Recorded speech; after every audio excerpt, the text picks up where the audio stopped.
What's up, Internet? Lumus here from Failing at Gaming.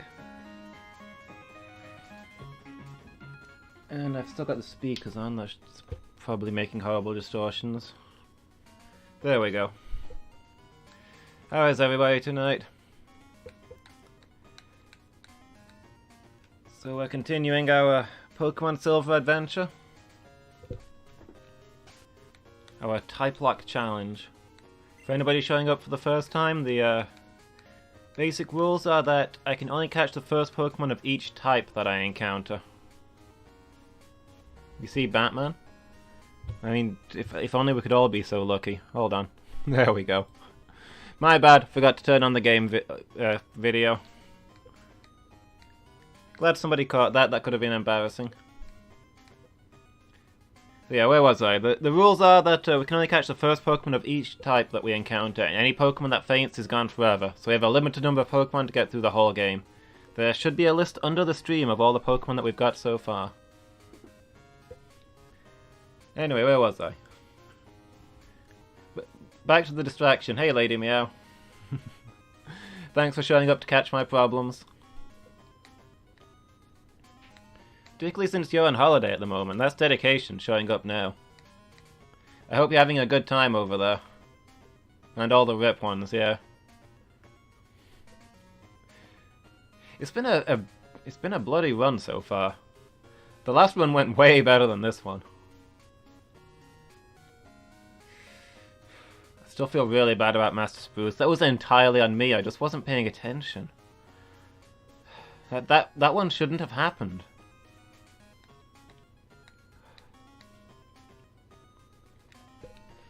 Anyway, we've got a couple of quick errands to run while we're hanging around here in Goldenrod, but our next stop is to get back to Xianwood, where we're about to fight the gym. Also, let me go right ahead and post this link.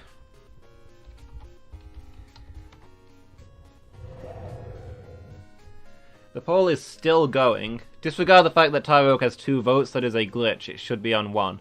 And by glitch, I mean Lady Meow cheated shamefully. But that's the fighting type that we're going to try and catch, and we're going to be going there straight after the fighting gym. Assuming it's the thing we can get straight after the fighting gym. Tyrogue we can't get for a while. But I'm calling the poll at the fighting gym anyway, that's the important thing.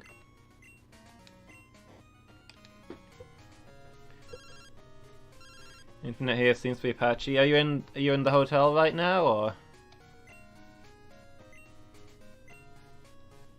Hey, we've already got a fight. And it's just round the corner, perfect.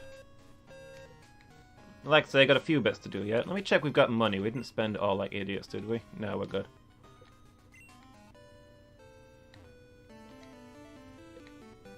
You did not blatantly cheat? Would you describe it as more of a subtle cheat?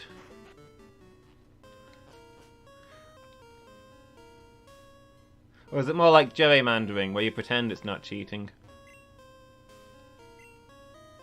If the internet thought it was cheating, it wouldn't have let it happen.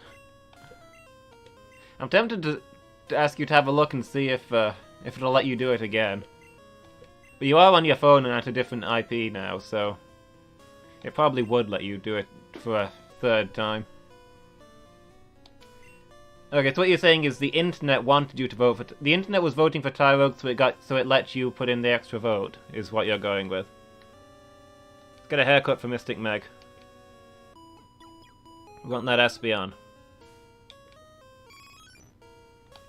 There we go, got a decent haircut this time. Sadly, I don't think we're going to be getting that Espeon for the fighting gym. The internet wants Tyrogue to be our champion.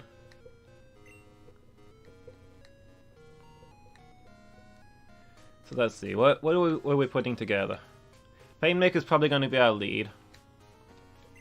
Nicholas should be okay if we can get some levels on them, and Belle over here would be great if they weren't level 13. You know who's in the internet? The Vulpixes. Interesting. So you're saying I should do what the internet says? Do I want the Vulpixes to be upset with me again? Please no. Please never no.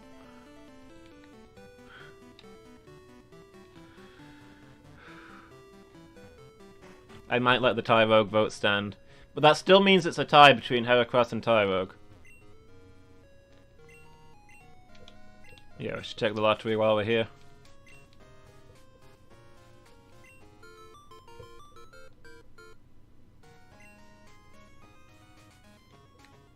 A little sad that Poliwrath's being left behind. I do like Poliwrath.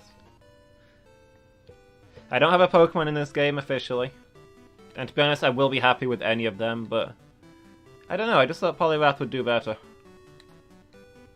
How are we doing for Lemonade?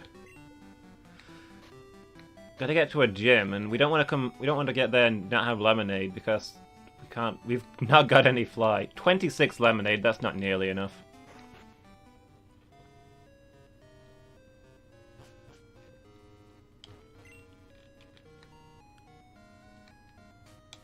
Sixth floor, please.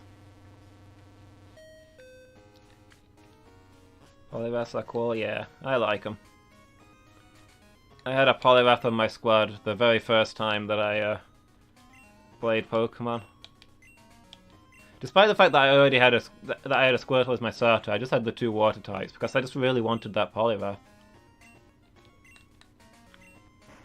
The real question is, would the Vulpixes? They might not support Poliwrath.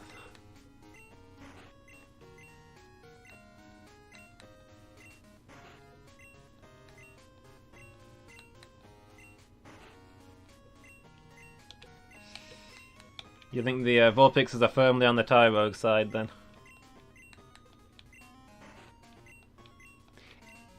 Makes sense now that I think about it, because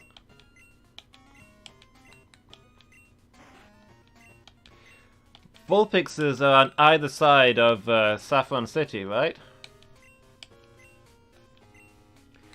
And that's where you get the Hitmonchan or the Hitmonlee in Pokemon Red and Blue, right? So they're associated, it makes sense. Okay, I'll play this fair. I'll let the Vulpix vote stand. But I'm still gonna go by what the vote says. If somebody else votes for Heracross or for Poliwrath, you know, that'll go through. Ice-Heal? Maybe we should get more Ice-Heal. I think we're moving on to the point where we want to get full heals, though. Because they clog up inventory less.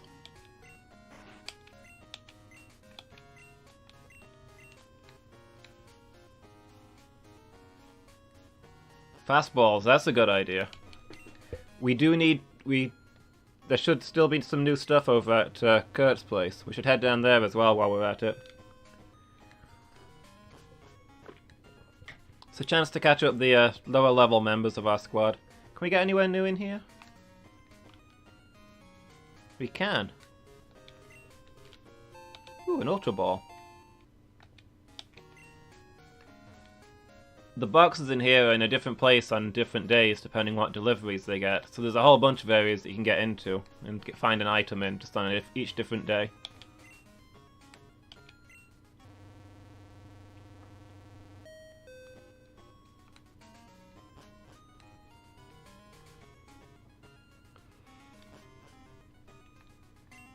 Okay, let's see.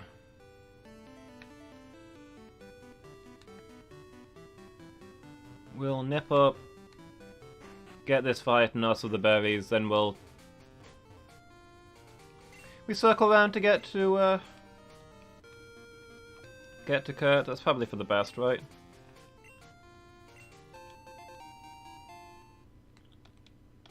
Mystery Berry.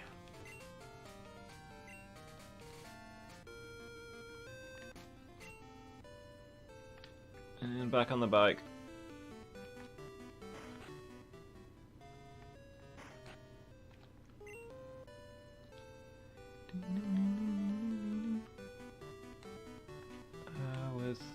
There you are. The memes, Jack.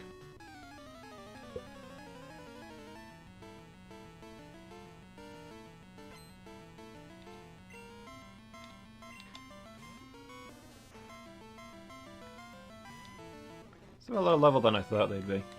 Bell can almost take them, although it's not really a great type matchup. But hey, Nick needs levels too. It would have been pretty sweet if we could have gotten an EXP share from the lottery, but We've been trying all this time, it's not happened, it's probably not going to. Twin needle?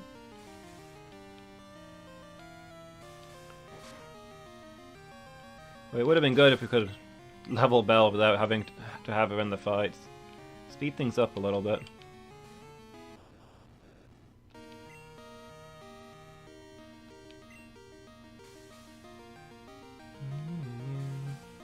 Does the second hit of this do more damage? Doesn't look like it. It seems like it did the first time. Maybe I should have used Fury Cutter there.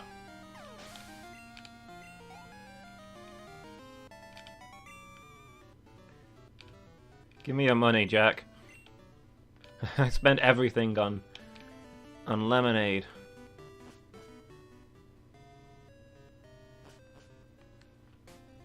Of course, this is the game where you're permanently broke because you're always sending half of your money to Mom.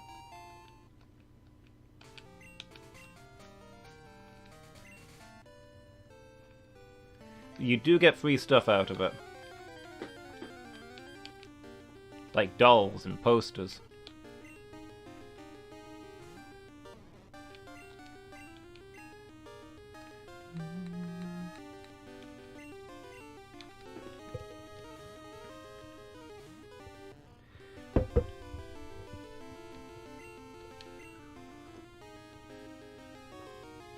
So yeah, we do want to be a slightly higher level before we do the gym, but we still have the trainers in the gym to beat.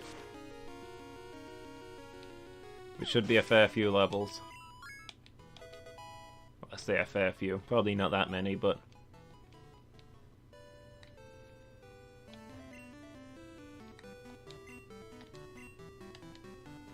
Yeah, I don't want your phone number.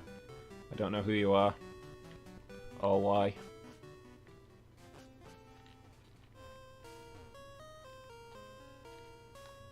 Took a wrong turning there. Never mind. I guess it's the same place.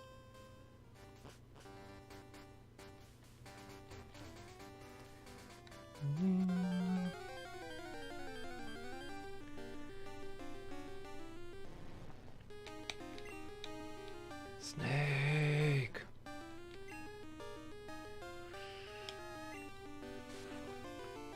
It's level 4. We should be able to take this.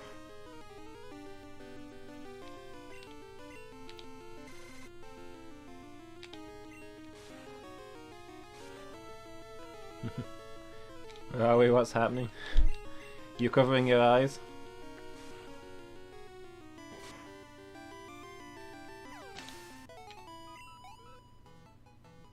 Oh, you're cooking. Okay.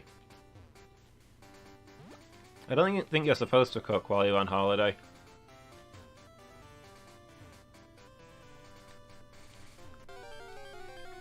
And most hotels don't really have, like, a place to cook, but I guess it depends on where you go.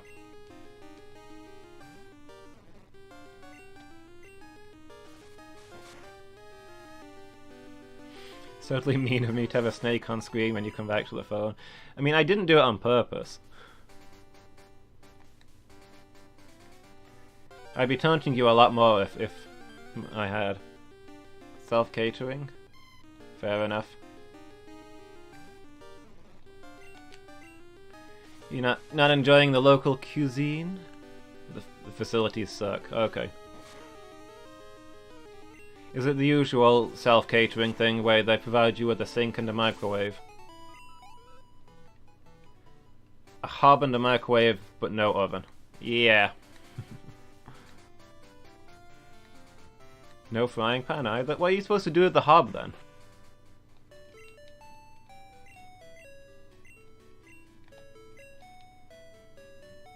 Do do do do do do do do do.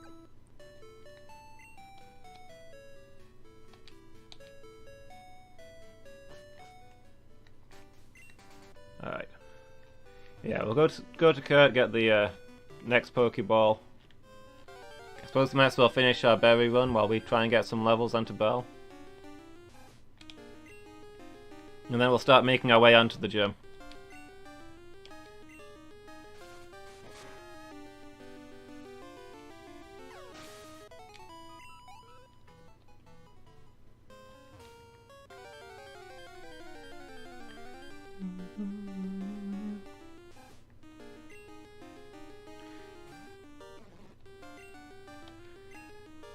See, the gym trainers were having like level 28s or something, right? So the gym leaders probably got early 30s.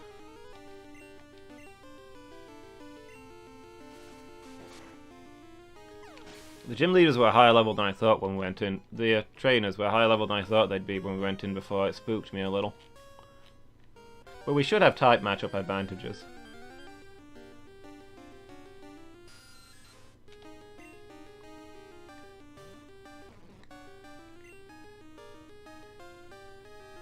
Might have like wing attack or something.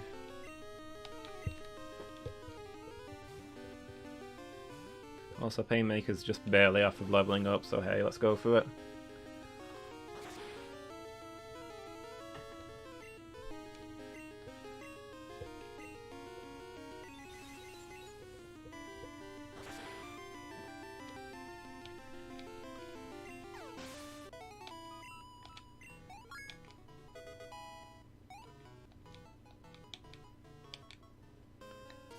Alright. Good that we got the guy wanting to fight us as well. Because that's our renewable source of money in this game.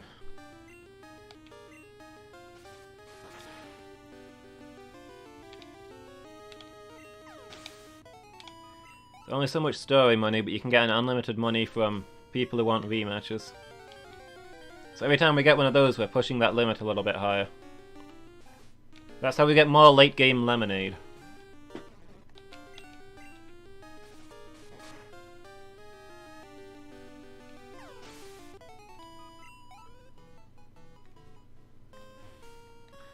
It doesn't grow on trees.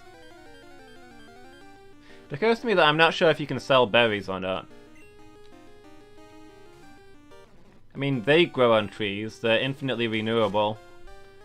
So you could potentially make a profit selling those? That could be your infinite source of money?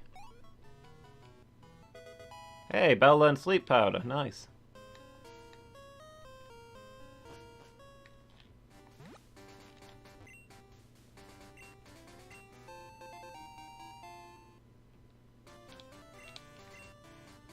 I bet you can sell the Pokeballs that Kurt makes as well. We could actually be making a profit selling fastballs, it's just occurred to me. Why are we not doing that?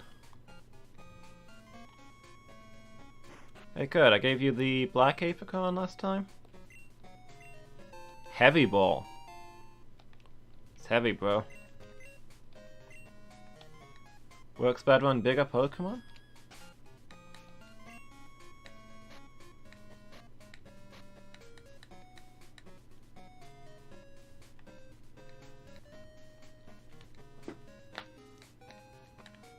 Let's see. Blue gave us the lower ball, right?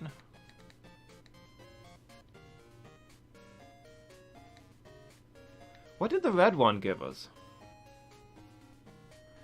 You imagine Mr. Quires managing that part of our business?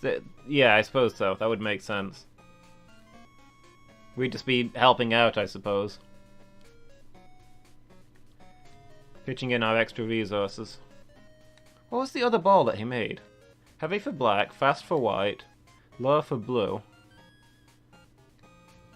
We must have used the other one, but... Oh, it was the level ball, right? For lower level Pokemon? I'm trying to decide which is most useful.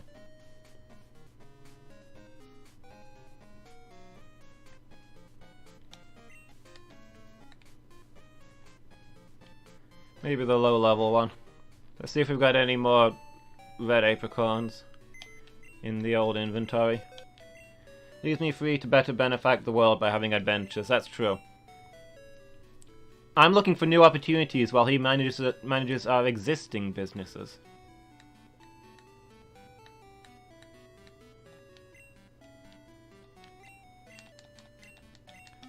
Yeah, that's what being partners means. Our existing ventures, that's what he's doing.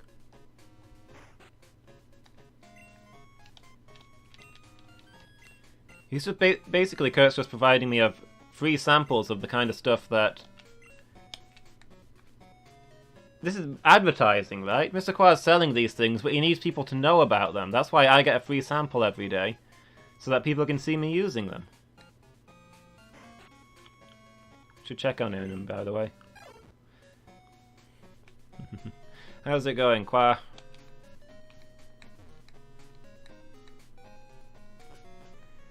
Seems like he's good.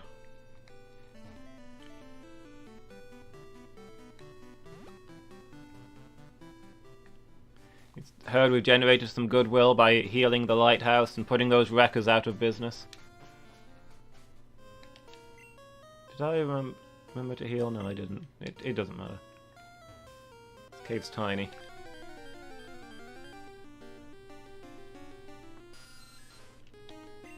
If somebody dies in here, I will retire forever. Having failed utterly as a trainer.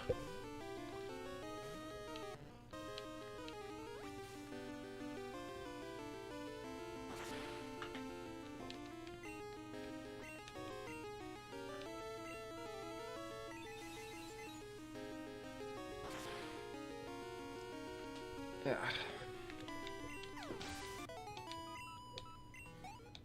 Made so many berry trips in this game. I guess it's Mr. Fast's dedication to always making a profit.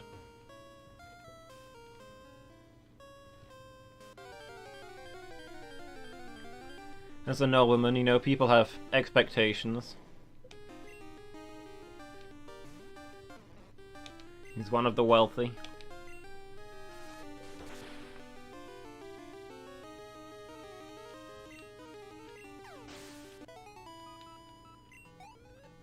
That's not bad XP.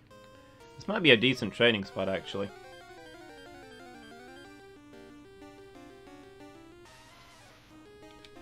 Or it would be if we could reliably get Onyxes.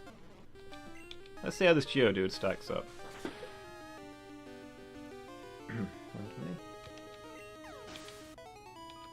It's not that much left. Let's spend the rest of our Vine Whip here.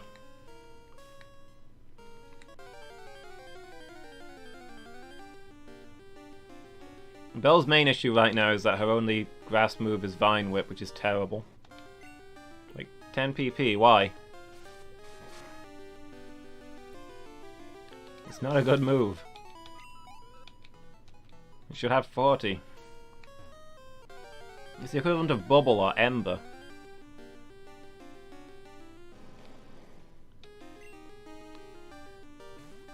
I mean, we're not talking a variation on Solar Beam here.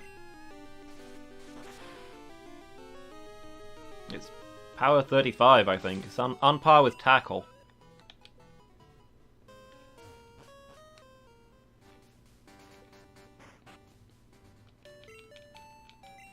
Yeah, maybe we can do a few of these to get Belle a little closer.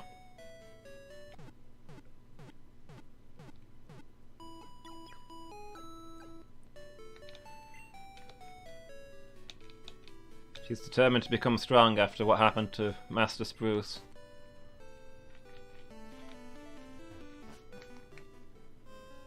She will have her vengeance.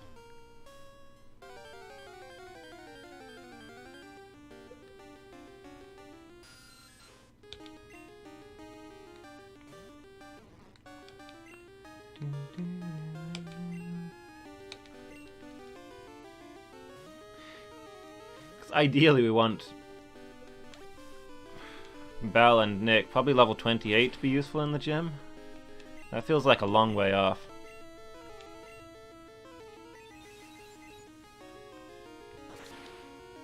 I don't know if we'll end up using them or just relying on Painmaker.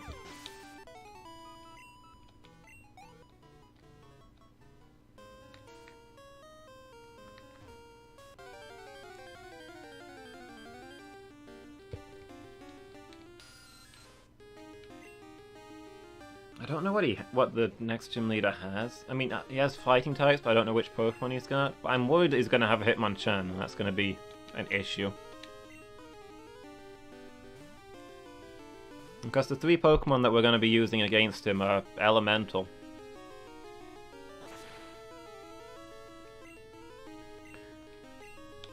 Thunder Punch won't be good for Painmaker, and a Fire Punch will badly hurt the other two.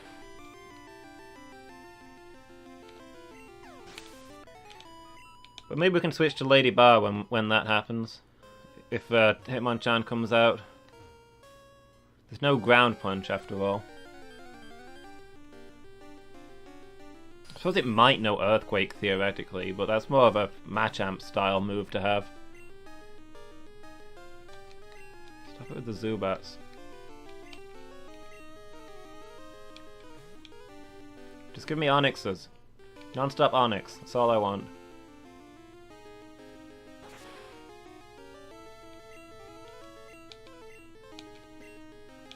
Give me that XP.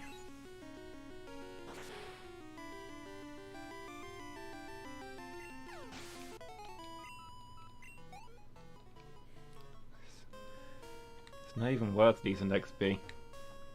The Zubats are worth half of what the others are worth. Even before it gets cut in half again.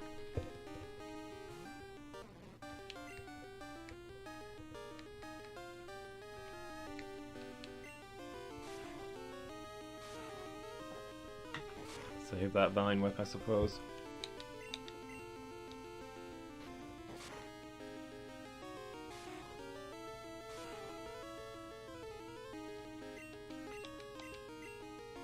We're all hurt by that. We're hurt by what a terrible move it is.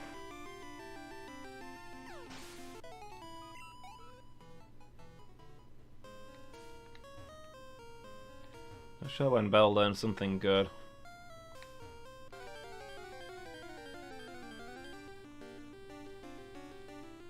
Hopefully Razor Leaf at some point, and also maybe a poison move. I suspect the next bunch of moves are going to be a Stun Spore and Poison Powder though.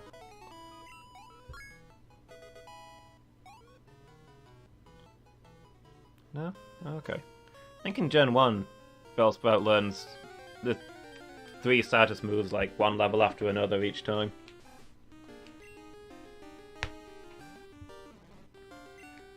So a lot of the grass Pokemon do that. Just Red, hey, how's it going?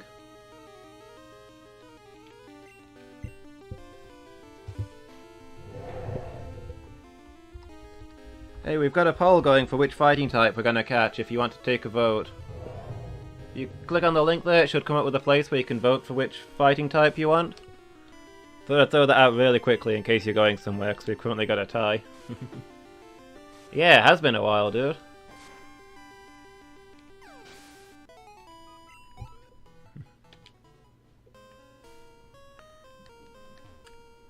I'm doing okay. Lady Meow's currently on holiday, so I imagine she is doing pretty good. How's class going? Is it alright?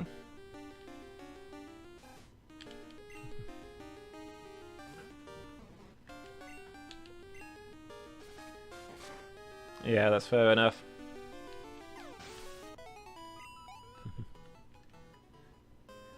Thanks for taking the time to stop by.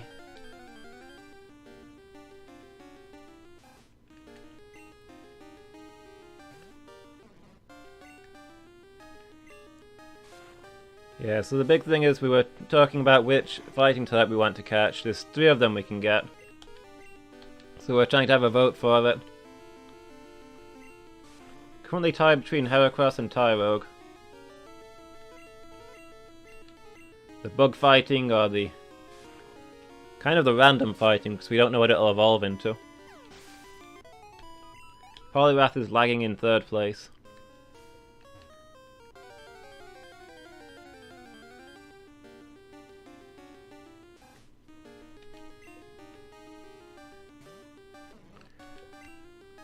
We're also getting ready for the fighting gym. I'm trying to level up a couple of Pokemon. So I went in there once and we had a hard time with the first couple of trainers, so we're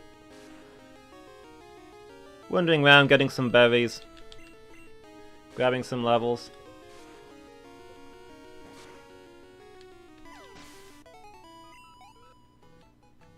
So maybe this would be a good spot to get Bell up since there's Onyxes, which are worth a ton of XP.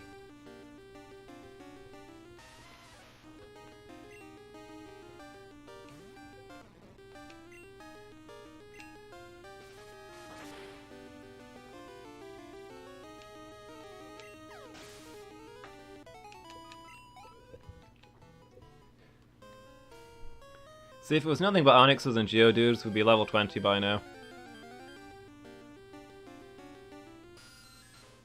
Too many Zubats. And not enough moves that can really hurt a Zubat. Even, like, 10 levels down. We could beat one of them, but we'd get attritioned. We have to go and heal more often. Well, maybe not, considering we have to go heal every 10 Vine Whips anyway.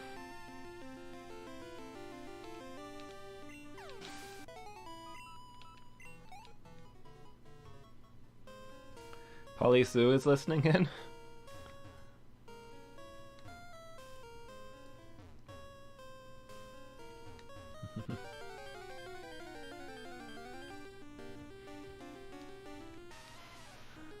Does she get to overvote?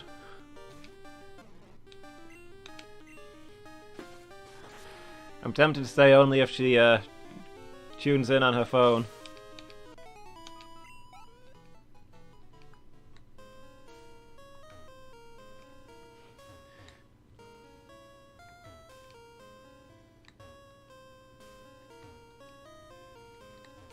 She had a Pokemon last time. She ought to be watching for that. Our incredible Dugong did some serious carrying us.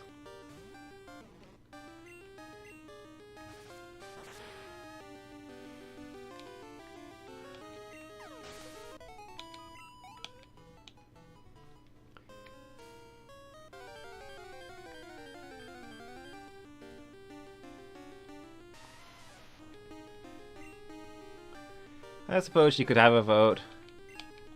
You see if the thing will let you vote again.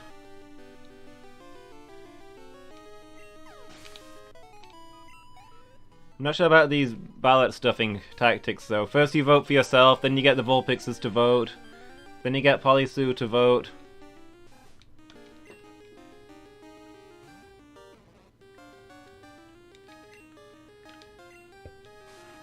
Well, I suppose it's the fault of the others if they're not campaigning as hard as you.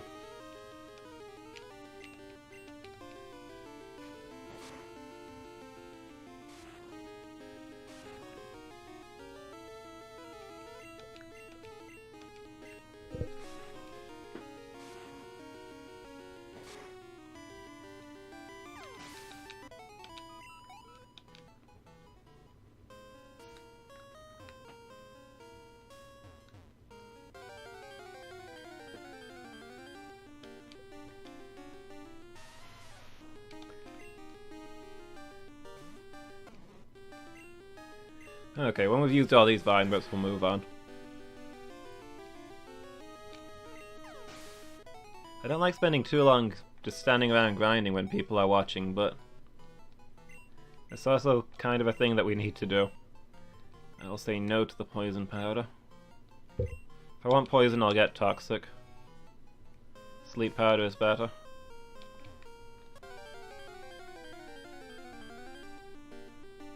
I guess the answer to your question is explaining why she's called Polysue. Fair. Yeah, I think it's okay if she has a vote.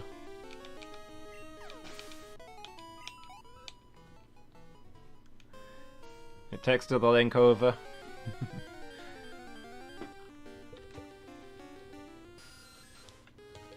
Everybody's allowed to vote once, right?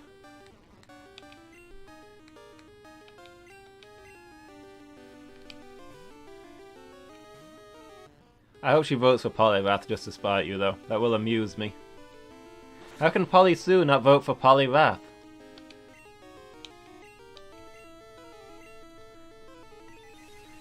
It's called Polydarity.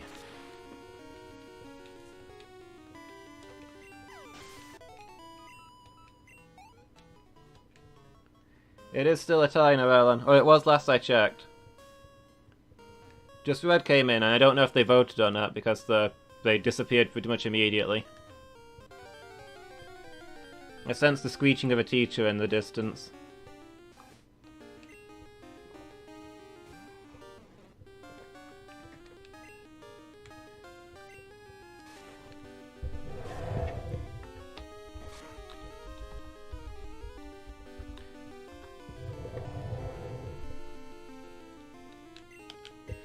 Still a tie, but it's not a three-way one anymore, I guess.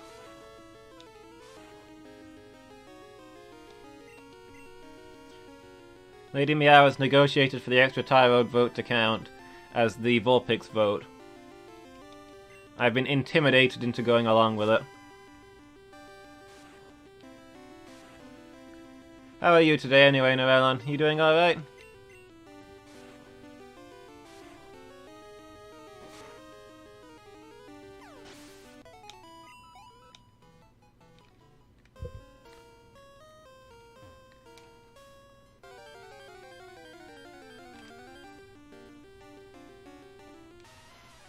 I'm doing okay, although I feel like I didn't get as much done today as I planned to do.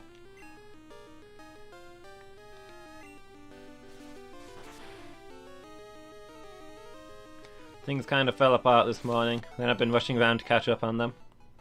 But hey, it's Pokemon time now, so I can relax and enjoy that.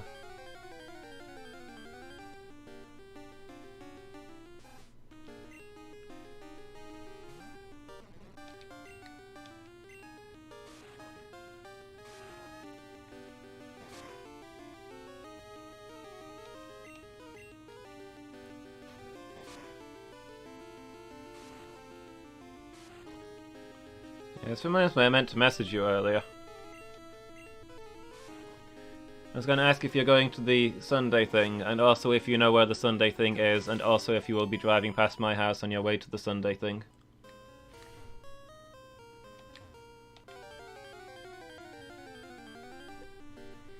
If the answer to all of the above is yes, then I have a follow-up question. Because I have no idea how to get to the Sunday thing.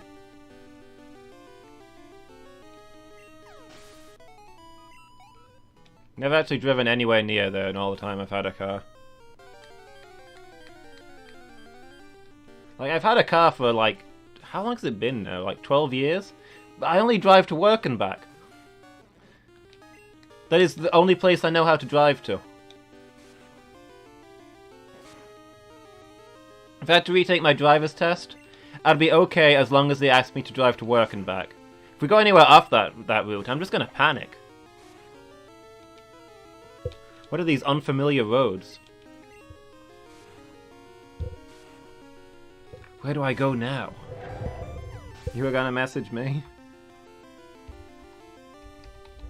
The vote is cast. Let's check it out. Heracross! A surprise vote!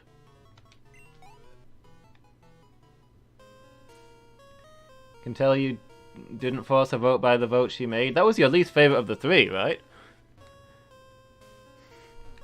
Yeah, I guess that proves you're being fair with that one. That is not the vote I was expecting there. I was expecting any of the other two.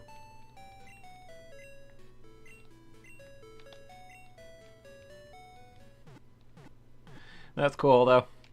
Thanks, Polly Sue, for voting. I said I'd call the vote when we finish the fighting gym, so hopefully nobody will make it tie again by that time.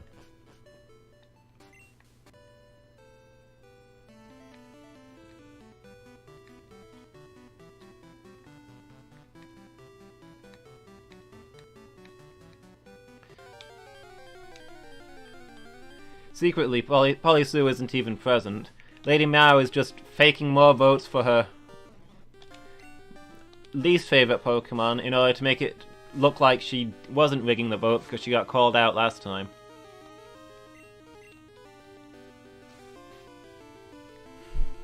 Stop casting aspersions on your character.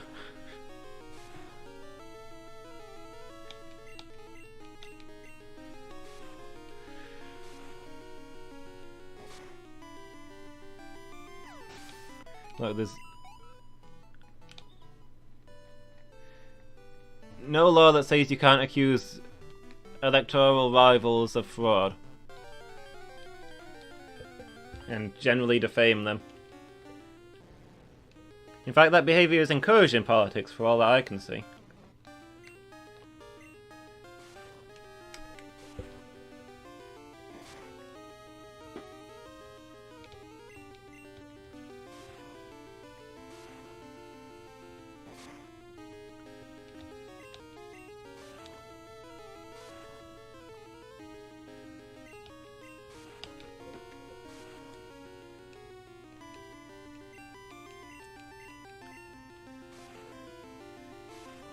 You are going to message me, Noellen? You still can do if you don't want to talk about it on here.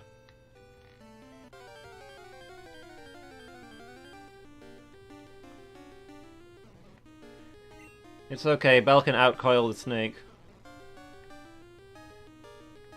How do I fight a Bell Spout? I'll probably wrap it. And then it's going to wrap me back, and this is just going to be wet noodle fight.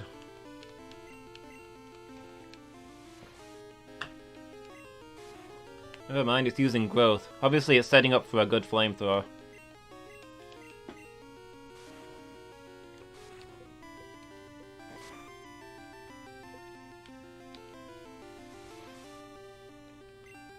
Yeah, I got the places that we are going to go, but I don't know how to get to them. You are going... You are already going to offer me a lift? Dang it, I should have kept my... Ooh, rare Ditto in Route 35.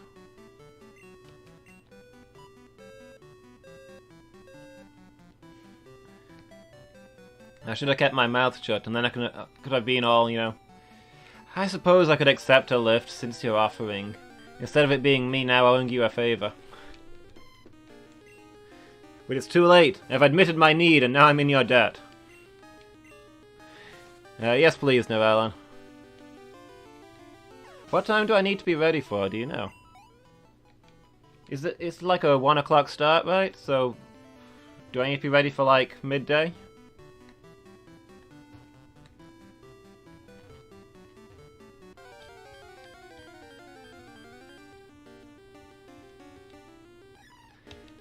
It's going to be an early start for me, considering that I will be out late the night before. But I suppose it can't be helped.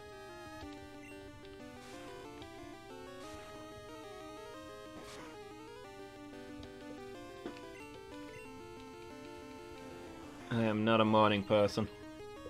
I'm not really an afternoon person if I get the choice.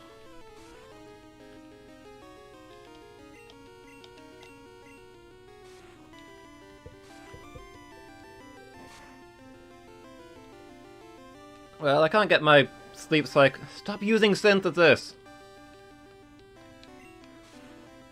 Can't get my sleep cycle too early because, you know, I work quite late, but...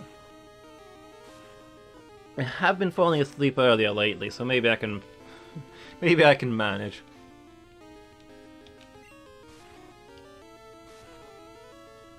Been frustrated with my sleep lately. Like, I slip up once and my sleep moves back like an hour. And then it's so hard to move it forward. It's really hard to get to bed earlier and actually sleep. So it's kind of frustrating. I've only got to make one night where I don't get to bed on time, and it ruins everything for ages. About midday, maybe a little before you drive like an old man. That is the best way to drive.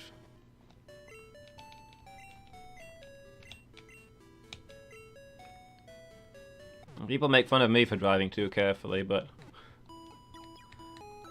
I'm okay with that. People making fun of me for driving too carefully is how I know I'm driving exactly carefully enough.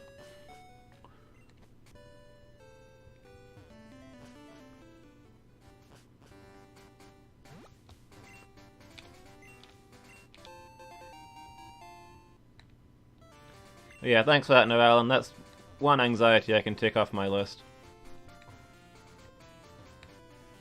Does anybody want to find me over here? Hey, Wade. Check in with Wade and Joey, our longtime friends. Never driven in that place before, so will be interesting. Just don't count on me for directions. I've not even been there for like 5 years, let alone driven there.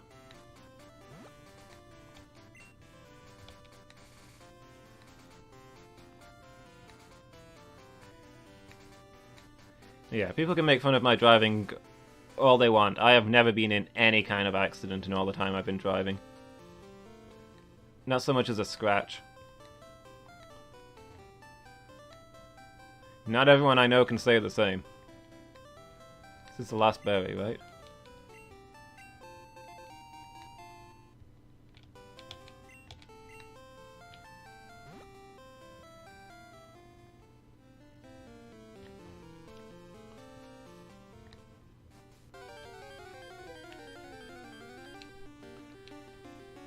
Although my car did once get hit while it was parked on my drive by my mother. Forgot that I owned a car and reversed into it.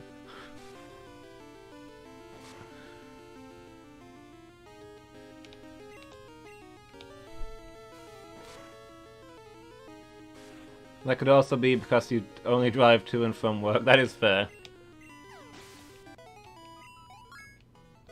I don't put in a lot of mileage to get a crash.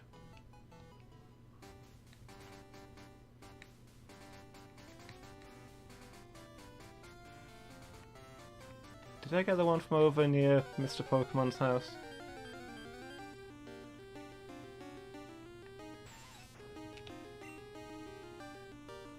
But still, in general, I will encourage safe driving.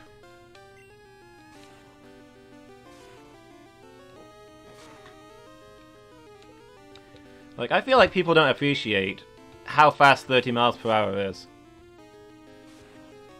There is no speed you often find in nature, not on land. Fastest animals in the world, top sprint, maybe. Just casual means of locomotion, not a chance.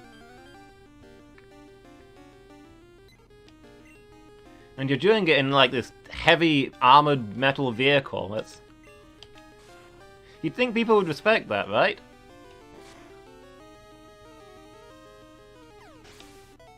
The average speed limit is a crazy amount of speed to be going at in one of those things. Let alone the places where it's higher.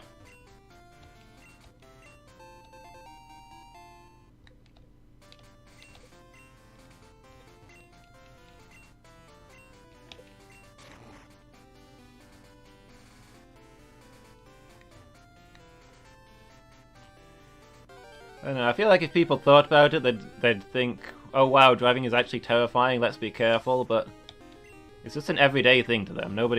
People don't pay attention. And that is stressful to think about. Driving cars is crazy when you think about it, heck yeah.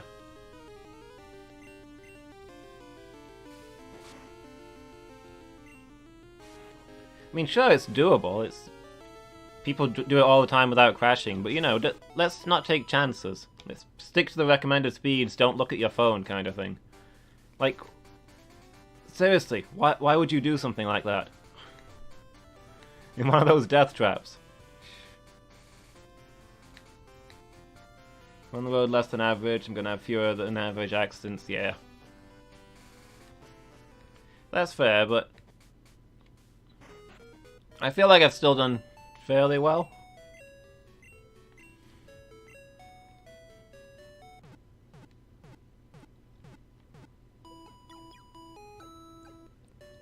Maybe I'm being biased towards thinking cars are more dangerous by a couple of people I know.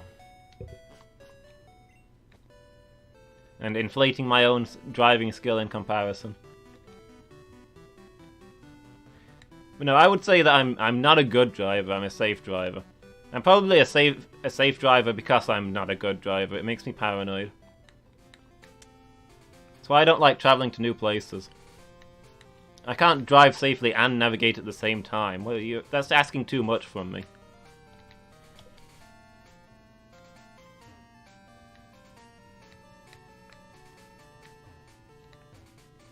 Cheetahs are generally said to sprint 60 miles per hour, but no one actually knows their top speed.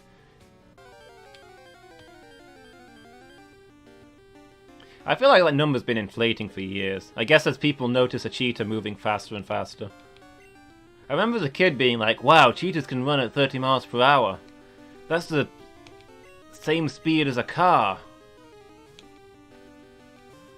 And then people were like, hey, this cheetah can sprint 35 miles per hour. This one can sprint 40 miles per hour. They just keep getting faster. Technology is going to dangerous places. What kind of cheetah will they make next? Spooky stuff. When are we going to get a cheetah that can break the sound barrier?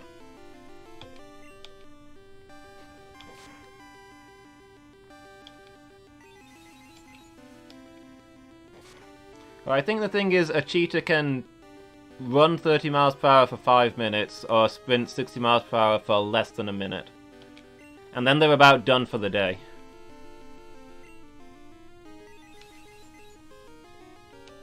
Because that is a lot of energy to spend in one go.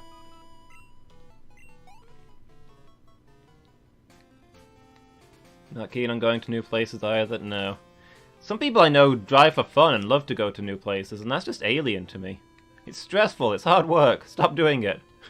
You're upsetting me just talking about it. Let's hit the Pokemon Center. Unless I already did... Well, I'm gonna do it anyway, because I can't remember whether I did it or not, but I may have already done it.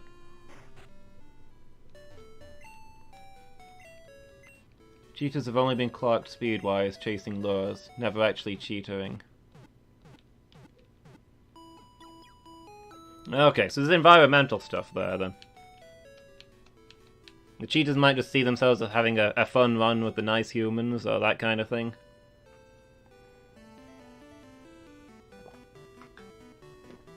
How fast can a wild cheetah actually run down prey? And also, how fast do they need to? Even in the wild, they might not be using their top speed, because you only need to go so much faster than the thing you're chasing, right? Otherwise, you're just wasting energy.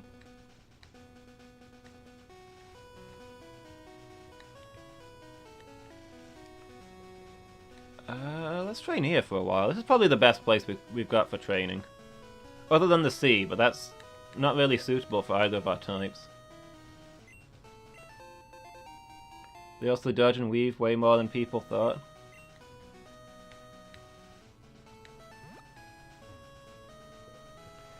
This is me.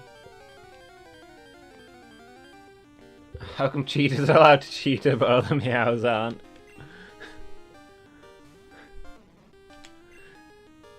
It's quite clearly in the name.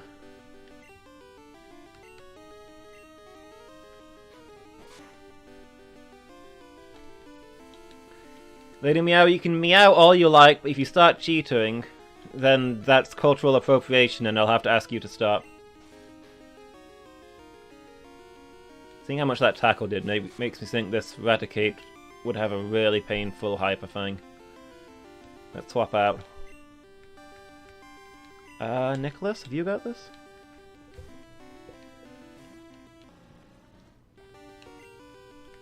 This is me going back on a TV show about cheetahs I saw like 20 years ago. Which is where I got the running at 30 miles per hour thing. But like, cheetahs can go those ridiculous speeds, like almost as fast as a slow-moving car. But they're pushing their metabolism to the limit. Oof.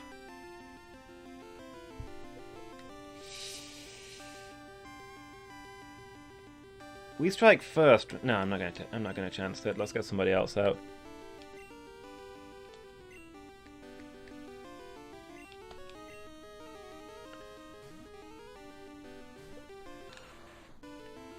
What was I saying? Yeah, I was reading about how. The show was saying how they believe that cheetahs actually can't. Like, cheetahs generally pretty much collapse after they've done their 5-minute 30 run. Or their 1-minute 60 run, or whatever it is they do. And there's a lot of evidence that they're so wrecked after that if they try to run any further, then they'd actually suffer an immediate stroke. Take like 20 minutes of doing nothing after they sprint, yeah. Their whole system falls apart, like... From what they've measured of like their heart rate and the stress going on in their brain, they're in... Running that speed puts them in a serious medical condition. Like, I don't think they've got any natural predators or anything that would go after them, so they're fairly safe collapsing wherever they want, but it's something to keep an eye on. While they're doing that, something usually steals the prey they've just caught. Yeah, I can see that being a thing. That's probably why they don't use their maximum speed out in the wild. Not if they can help it. Have to pack to come home tomorrow, so you'll be away from streamer for a bit. Fair enough. Is it tomorrow you're back? Okay.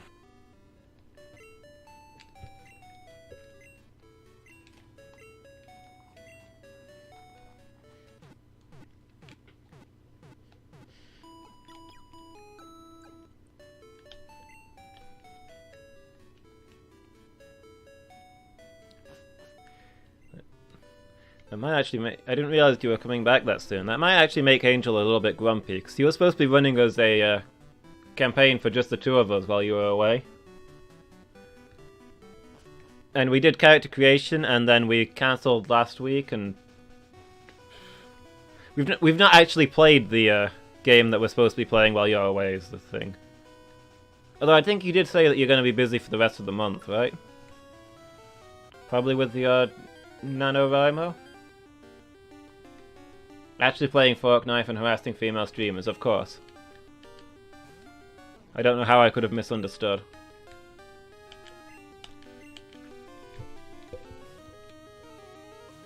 Yeah, I think there's no game this Saturday either, anyway. I think it might actually be Angel that's busy this Saturday, so that's on him. I'm also busy this Saturday, but he mentioned it first, so it's his fault.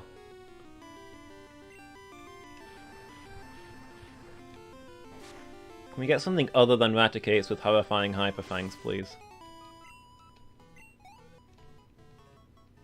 About the cancellation on Saturday? Yeah. Very busy too, of course, very busy. Okay, let's see what we can do to this Meowth.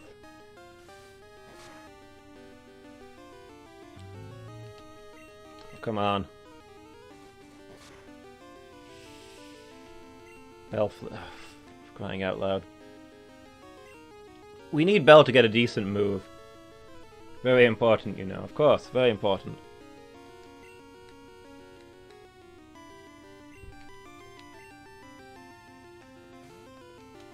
Let's let Nick take this one then. Vine Whip is just painfully little damage, and Wrap is even worse.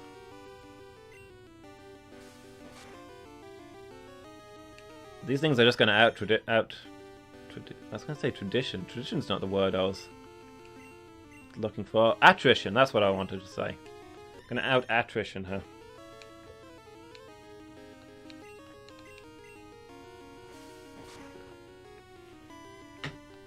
Whereas Nicholas can out-attrition anyone because Fury Cut is just such a fun move.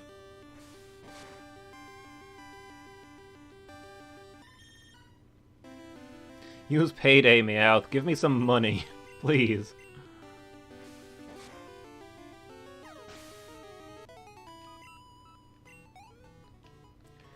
During an allergic reaction, your immune system is responding to a false alarm that it perceives as a threat.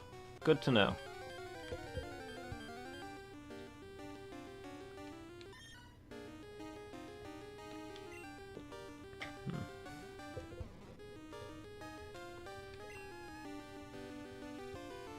Wish you could find the Dad's Army clip where Mainwaring says, "Oh, very important, you know, very important." That would be a good clip for us to have. What was I... Oh yeah. Send Nicholas out again.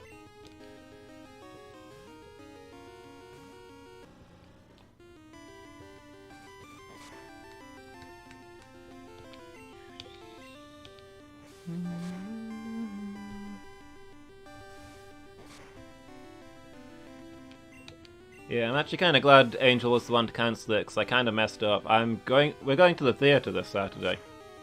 And it's been booked for like 6 months, and I forgot about it. I could have told you guys it was cancelled ages ago, and I didn't, and I felt bad about that. But Angel's the one who cancelled it, so everything is okay.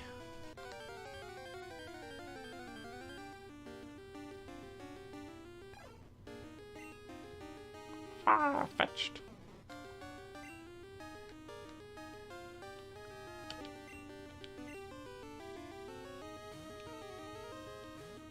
I do like that you can catch wild Farfetch'd in this game. I think I went on about this last week, but...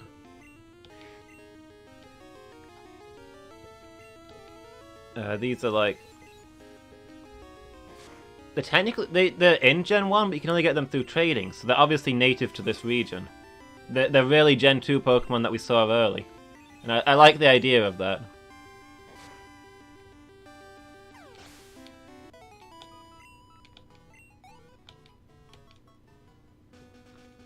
We are seeing Blood Brothers, I think.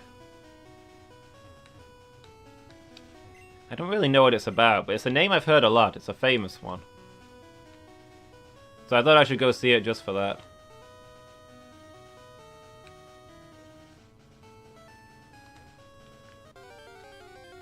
And also because we don't normally get famous plays in our very tiny theatre. I think they're there for like one night, probably on their way between big cities or something. Asmoth loves that. I didn't know he'd seen it before. But yeah, it's Asmoth that I'm going with.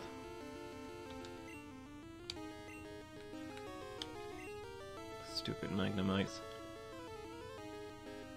Let's get Lord Jalapeno out there. We'll punch it with fire. Assuming it doesn't immediately run away. It immediately ran away. I certainly talked about it a lot? Okay. Probably has seen it before then. Yeah, Asmoth's at the theatre like every week. I just go along to the odd one if it catches my eye. Every 3 months he'll show up with a theatre book and be like, which ones?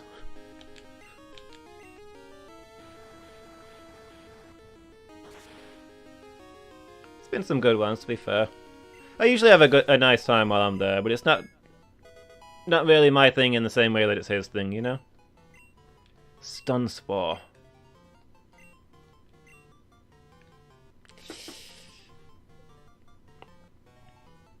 Okay, strategy time, guys. Which move do we want? Now, on a 1-to-1 level, Stun Spore is way better than Sleep Powder. Paralysis just is more useful than Sleep. But we've got a really good paralysis move on Lady Bar, who's, I think, basically a permanent member of our team at this point, barring Tragedy. So do we want to get Sleep Powder to mix it up? Or do we want to just go for efficiency? What do you think, guys?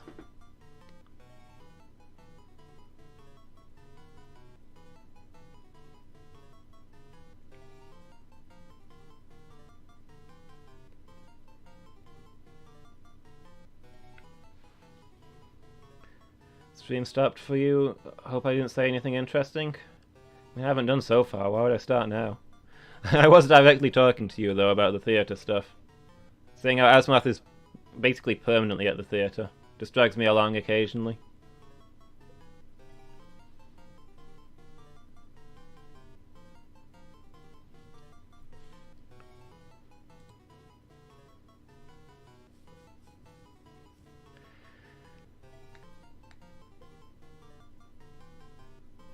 Paralysis is better, but sleep gives us variation. Does anything resist either particularly? Not really.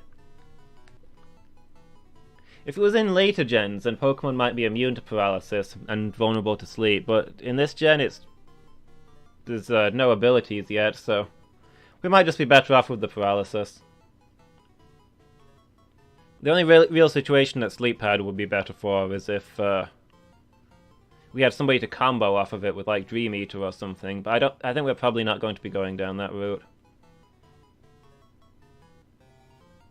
Like Dream Eater and Nightmare are incredible moves. They're really strong and really useful, but you need to pair them with a strong sleep move. And most Pokemon that can learn Dream Eater or Nightmare, the only sleep move they get is Hypnosis, which is like 50%, 60% accuracy. Which is just not reliable enough to be useful. Probably need the help with the one we've had. So we're going with Paralysis then? That's probably the safest.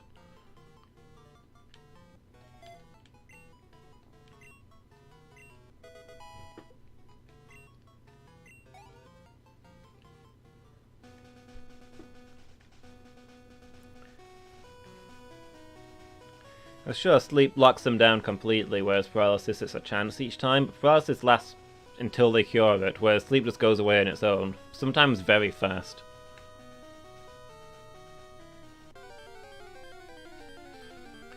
Plus Paralysis knocks their speed down to 0.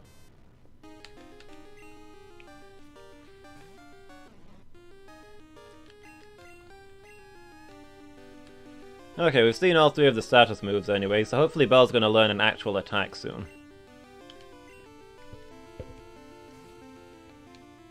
That would be nice to see. Razor Leaf or, I don't know, Sludge or something.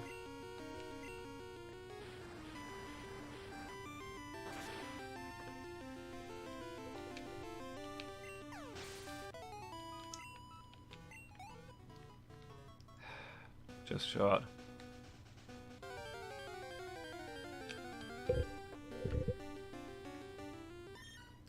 Yep, that's right. Oh, Nick's getting low. Maybe let Lady Bar handle this.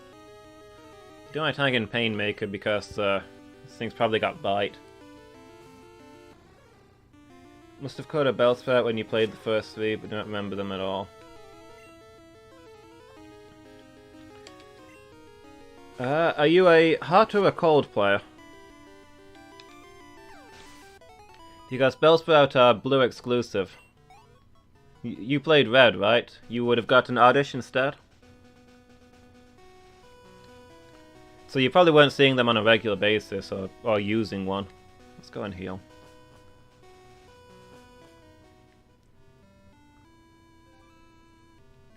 I think you can get them in both games in this gen, but... you can actually get Bellsprouts really early in this gen. Had red, but then played through blue and yellow too. I don't know, I think Bellsprout's just an easy Pokemon to overlook. Just about everybody would prefer Oddish to Bellsprout, I think.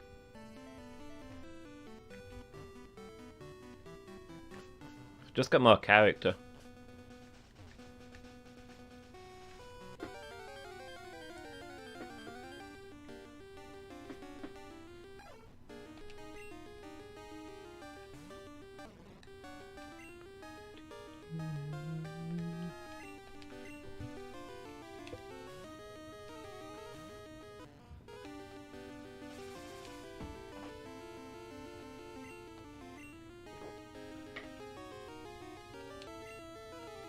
I think Grass is an underpowered type, particularly in these early gens as well.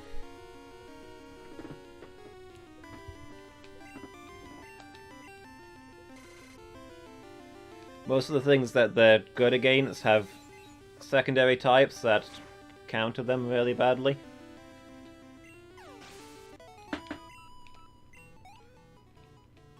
Like, Grass versus Water? Well, sure, but the Water types are all Water Ice, and Ice murders Grass, or Water Poison, and Poison murders Grass, or Water Psychic, and Psychic murders Poison, and all the Grass types are Grass Poison.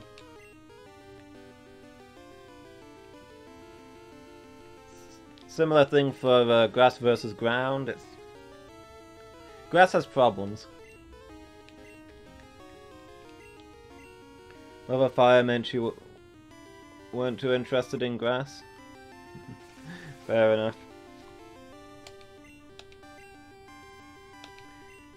So yeah, Grass is often a type that I have trouble making space for in my squad.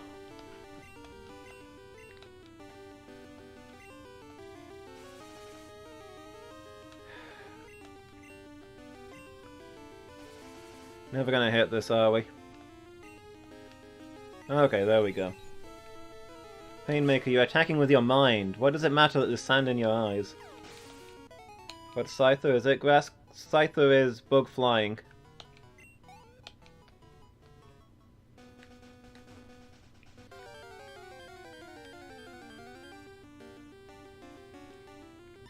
It is the version variant of Pinsir. I think Scyther is red exclusive and Pinsir is blue exclusive.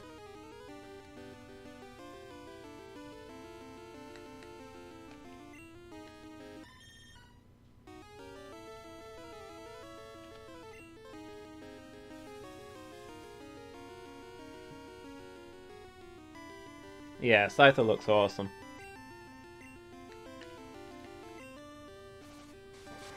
Okay, what does a Vine Whip do here? That's not terrible.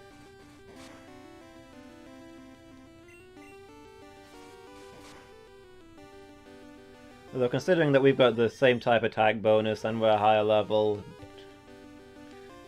Meowth's Bite, which is not same type attack bonus, is still doing comparable damage. Not ideal.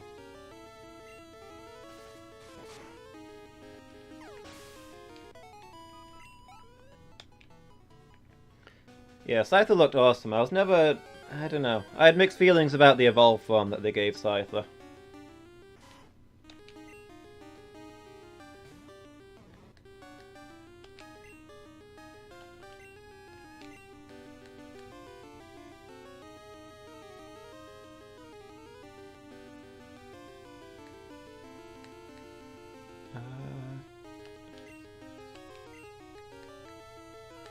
Were we letting Lord Jalapeno handle these because of the hyper thing? I think that's what we were doing.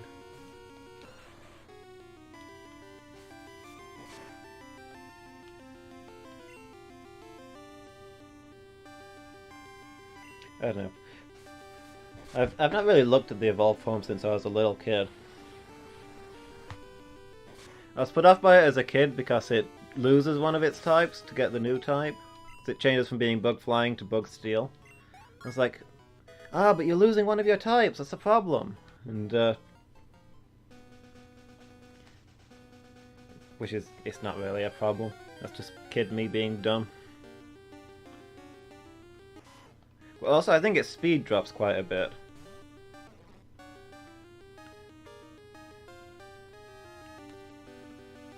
I don't know. I think Kid Me sees a tiny loss at any point, even if it's for massive gain, as being unacceptable.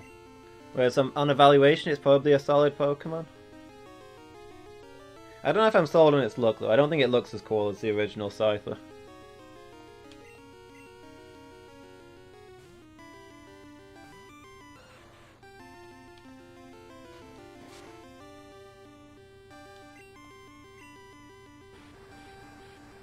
Looks way worse, yeah.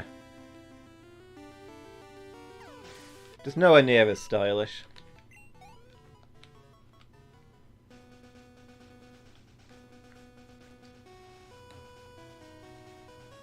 Running with scissors, man.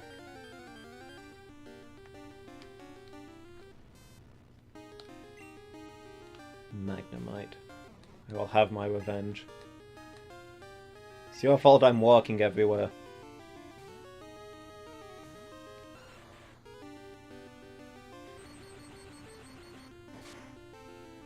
Magmar is just the best design. Look at that beak. Whack! Whack! Punch him with fire. Whack!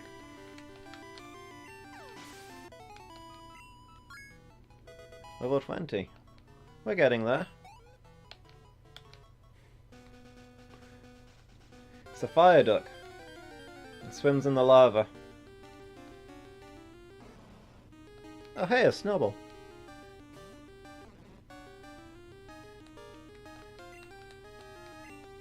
Rare catch. I mean, not a rare catch because we're not catching it, but...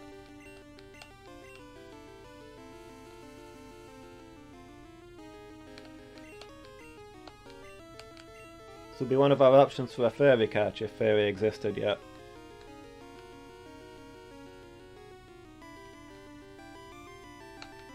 I vaguely contemplated allowing fairy catches on Pokemon that would be fairy later, but I decided that would be kind of cheap.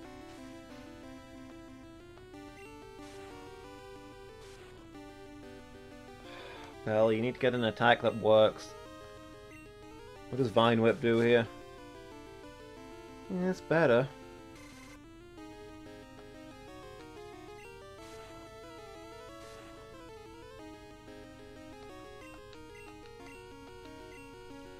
Okay, use the rat for the finisher. Saving Vine Whips because we only get 10 of them. I've never understood that. It's the equivalent of Tackle or Bubble or Ember, and you get like 30 or 40 of each of those. Vine Whip you get 10. And it's actually the weakest of the lot. What's going on there?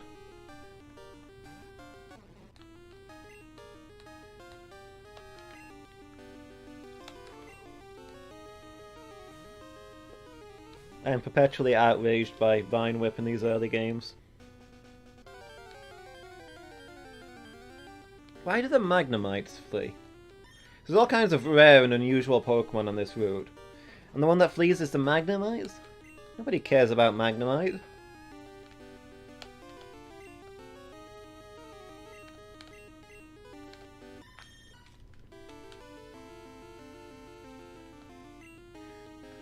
Yeah, I'm sorry, but a Magnemite is a discount Voltorb. They're slightly better in this game because they're part steel now, but... Eh? Did they even learn any steel moves? We don't care about Magnemites anymore. Yeah.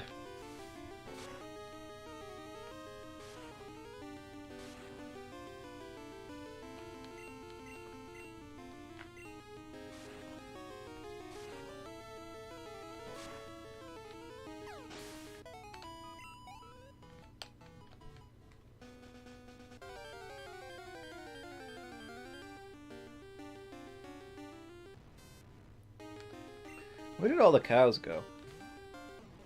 Is that a time of day thing?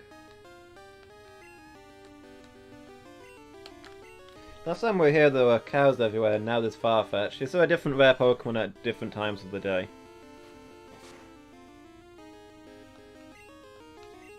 Cows in the morning, Farfetch'd in the afternoon, Mr. Mimes at night?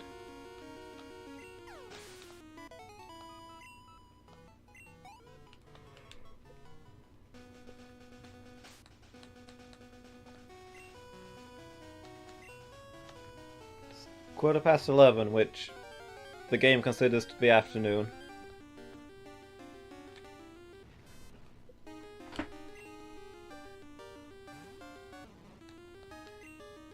Well, I think the game considers it to be daytime rather than afternoon time. But morning changes into day at 10 o'clock.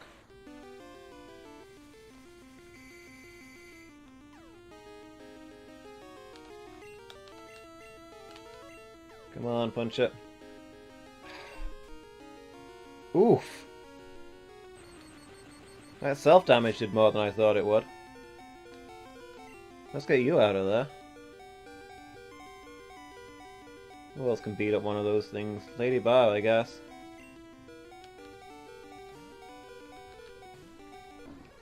Kanpai!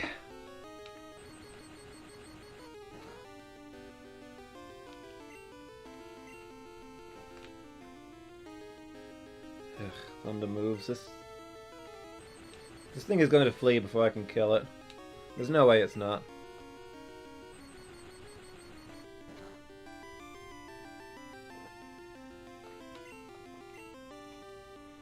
It wasn't that scary because we hadn't gone below 20 damage, so it couldn't supersonic us. And its thunder attacks were doing less than supersonic. But still, a little bit spook. If we'd gone down to 20 hit points instead of 21, I would have been panicking.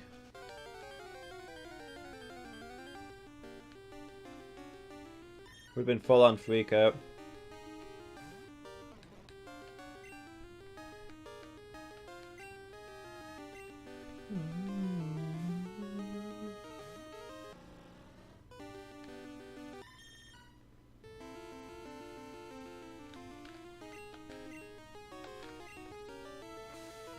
Okay, Belle's almost the same level as Nicholas, although they're both painfully far away from being the same level as Painmaker.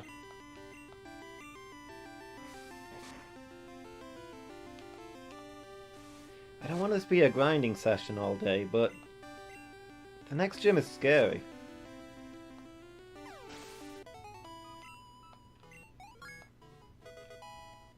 At what point do we feel safe going in there? Get both of them to 25, do you think?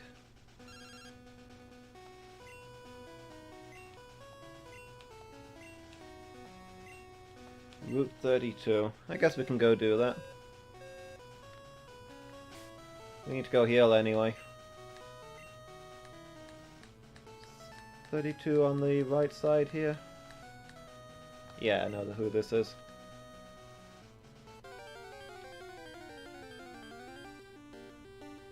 Level 25 seems legit. Okay, that's probably what we'll go with then.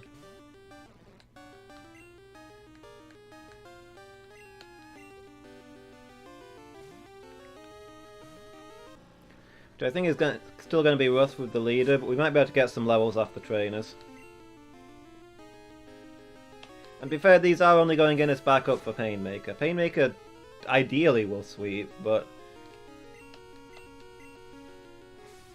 I didn't want to roll the dice because if Painmaker doesn't sweep, then we could get swept.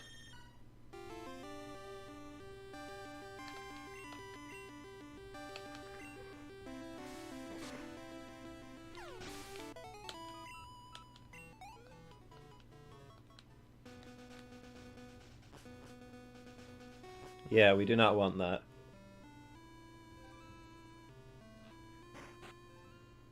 We want somebody we can safely tag out to. And both of these should resist any kind of fighting move.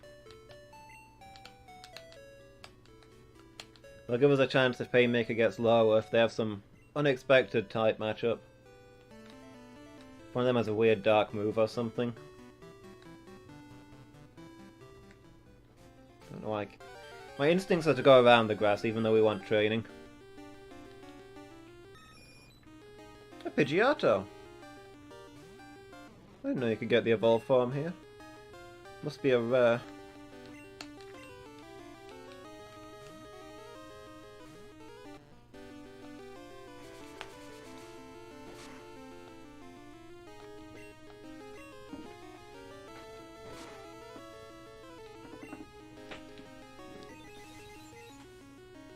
In with the old confusion.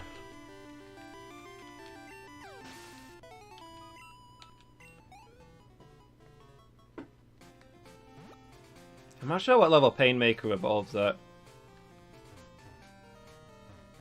If Painmaker was evolved, she could 9,000% take the entire gym.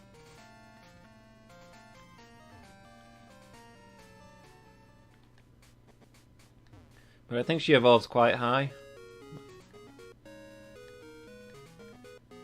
Like 32, 36? It's pushing it a bit, I think.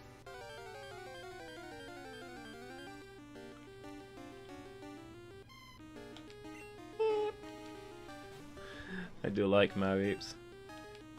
37? Yeah, that's way too much leveling.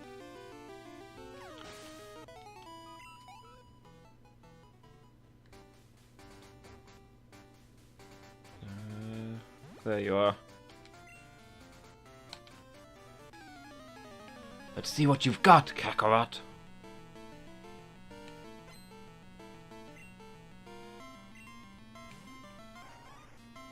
Oh no, we're outmatched. How do you have a Weeping Bell at a lower level than our Bellsprout?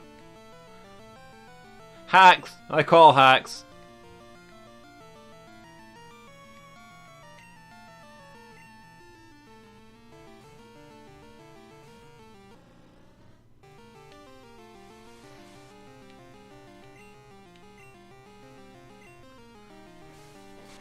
Cheaters? This lady's cheating at the full 60 miles per hour. Watch this Weeping Bell no flamethrower as well. No, you can't put us to sleep. Nobody sleeps around Nicholas, not even Nick.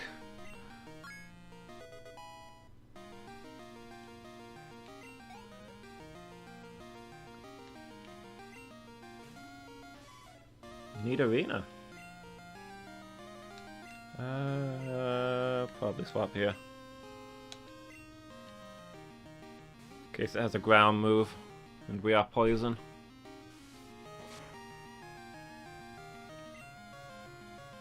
Confusion.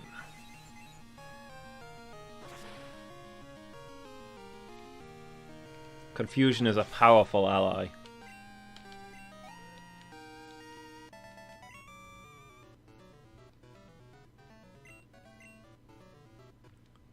Yeah, let's show you how to get a evolved Bellsprout legitimately, huh? This is how you do it. Check it, Bell showing us how it's done. This is a non-hacked Weeping Bell for you.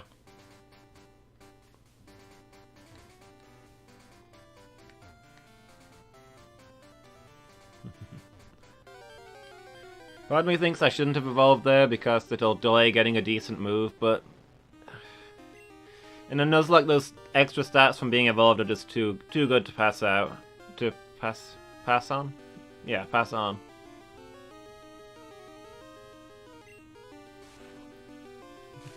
Some extra HP and some defense can save your life out there. And it means we can stay in training longer without having to go back and heal, so... And also fight more herself instead of tagging out. So it should work out.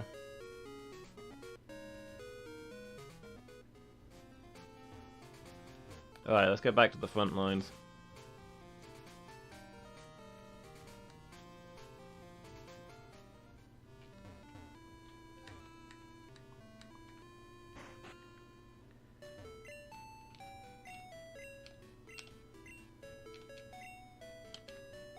Ding ding ding ding ding ding ding ding ding ding.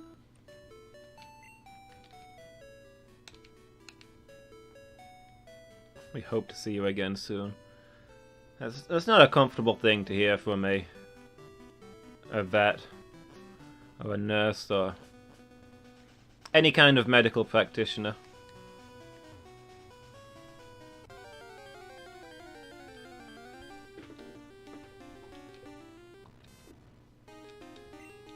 Everyone knows that doctors tamper with your heart, so that you have to go back again in a couple of days.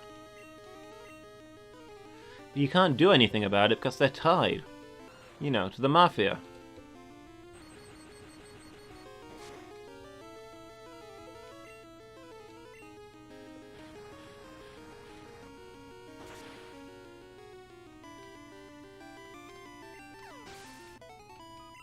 We had paramedics at my house once, and as they were leaving, one of them looked at me and said, "See you again."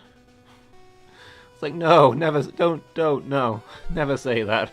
Please, no.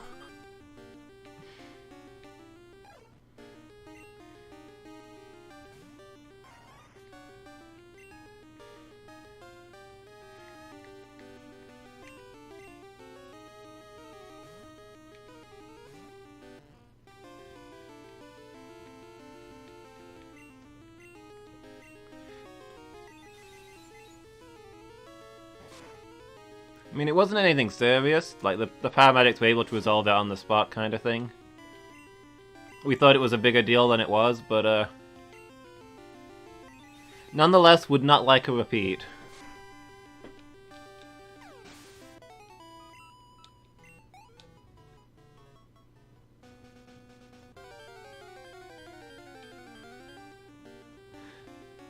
Feels like a bad omen. Look at these Magnemites. They're my least favourite encounter on this route.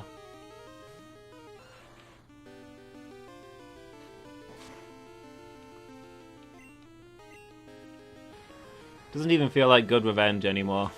We fire punch so many of them to death that it doesn't even matter anymore.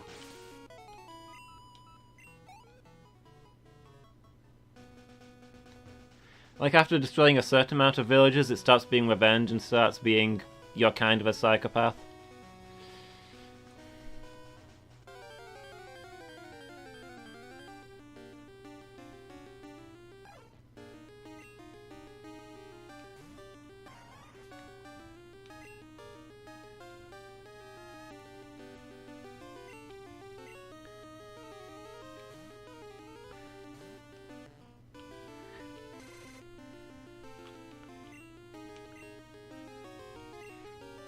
I killed the Magnemites. They're Pokemon, and I slaughtered them like Pokemon. And not just the men. Oh no! But the women and children too! Padme shrugs. We'll talk it out. Maybe it depends on if you enjoy destroying them. It was fun at first, but it's gotten a little old.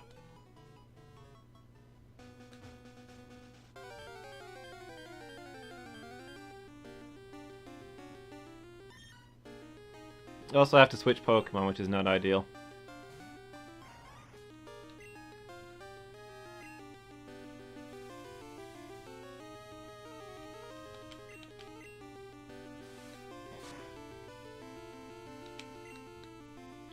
Okay, let's see if we can defeat Meowth now.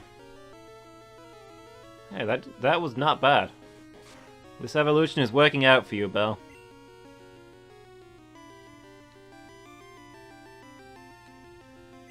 There's a meme that's a recaptioned version of the scene where Anakin's all, "You brought him here to kill me?" And Padme says, "F yeah, you child murdering scumbag." Fair enough.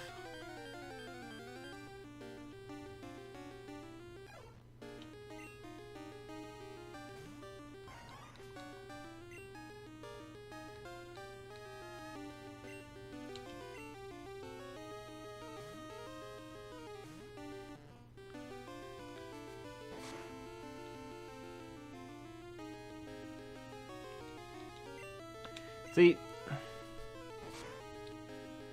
that's kind of how they should have ended it between them. Because in the original trilogy, they specifically say that Padme didn't die then. Like, Leia talks about being able to remember her being very distant and very sad. Except in the prequels, she apparently now dies before Padme's born, pretty much. Or dies as she's born. Implausible.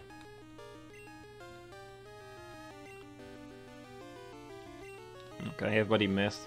Why not? Seriously, guys? Like, it would have worked to just have it end that way between them. Anakin's murdered children, and Padme's left him because of that.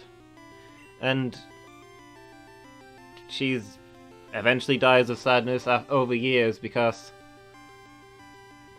her former lover is slaughtering the galaxy.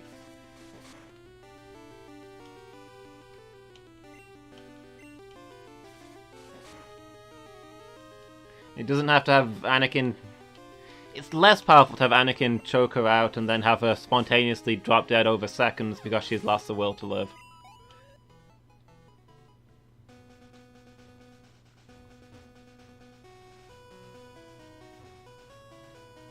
Her wasting away from the pain of it all emphasizes how bad the Empire is. And they took that away from it. How does Leia remember the Force? Apparently. I mean, it implied that Padme was like 6 or so when... That Leia was 6 or so when Padme died, but... Apparently no. Apparently no. Leia just saw her Force ghost, or has really good memories of the 20 seconds after she was born.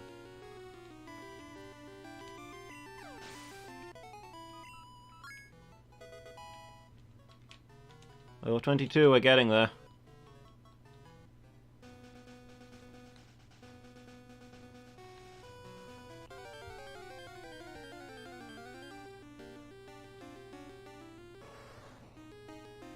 Oh, sweet, a Tauros.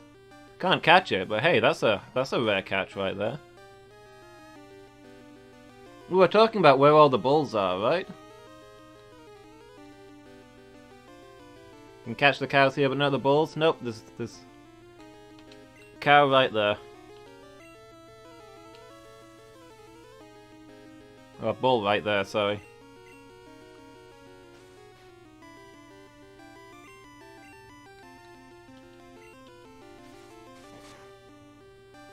Tauros is a cool Pokemon. Would make sense if the bulls were rarer. I guess so, yeah.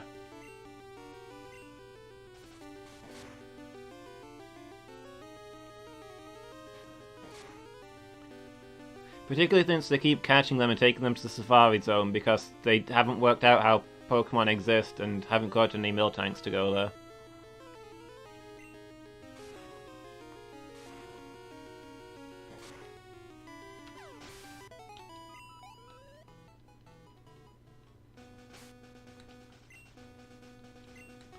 Okay, these are a close enough level that we can start doing it this way now, which should be faster.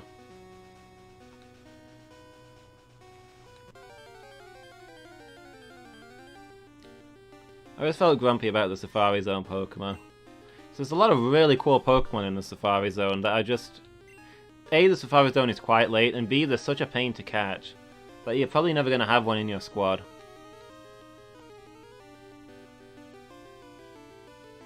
Like Tauros, Kangaskhan, Chansey, they're all cool, but who actually raised one? Nobody. They're just too much work to get.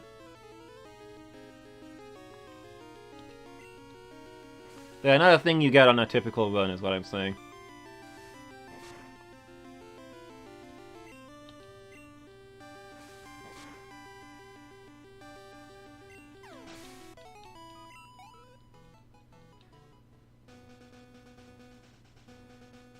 In the aforementioned Padme Anakin edit scene, Obi-Wan says, "Son, I'm gonna wreck your Sith A so hard." Fair enough.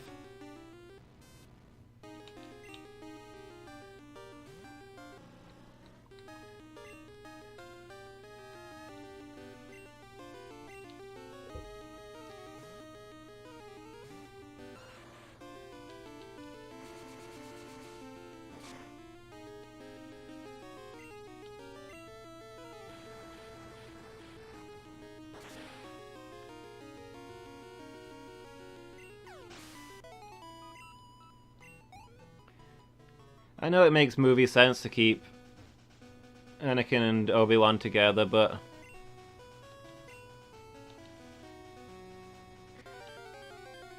that bit always struck me. That's something that always struck me as kind of dumb about the Jedi lifestyles. Like, the Jedi are supposed to learn detachment, right? They're taken away from their family early, they're taught to, you know, not focus their emotions onto one person, but to care about everybody equally. Like, the idea is, because we see Anakin sacrifices tons of people for the sake of his mother and for Padme. They want Jedi to be detached and able to make sensible decisions that benefit the most people, right?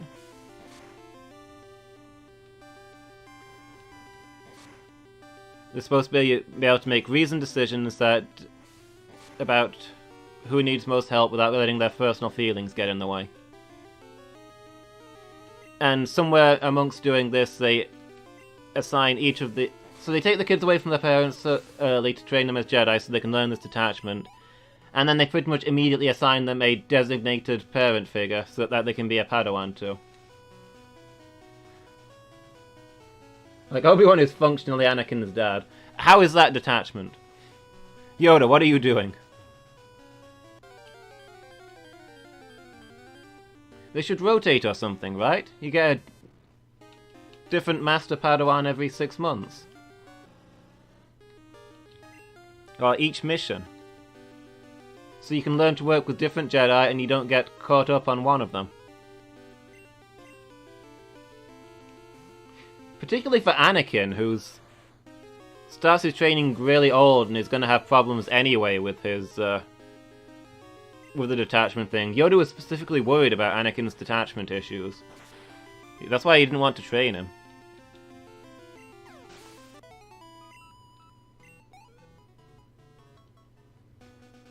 It doesn't really work. Yeah, exactly. Like, I'd say maybe it's because the others didn't want to train... Maybe other Jedi didn't want to train Anakin because he's too much of a handful, and it was Obi-Wan's idea to take him in even though he's too old and all this, but as far as we can tell, the other Master Padawan relationships work exactly the same. Why did I switch to you? We don't want you getting bit.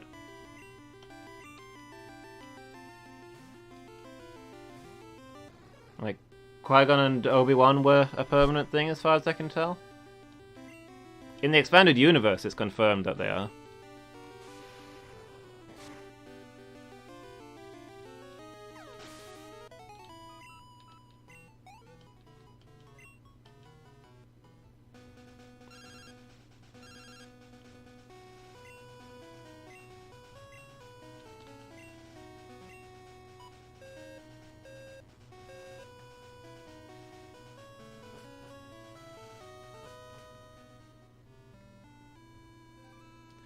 I don't know. I know it's so that...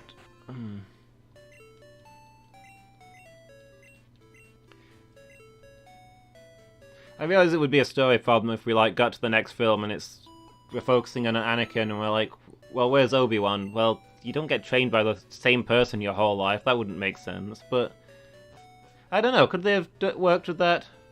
Could the Padme escort mission have come up and Yoda be like, okay, you both know Padme, you both worked with Naboo before, we're going to pair you together on this one, you'll be meeting for the first time in a while, it'll be cool.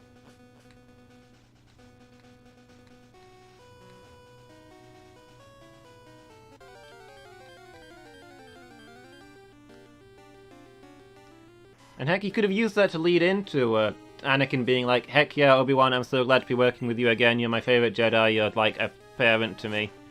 And we could see that it would be, and then Obi-Wan could lecture him on detachment and we could see what a problem it was going to grow to be. And that builds in for us seeing him meeting Padme and having the exact same reaction except times 10.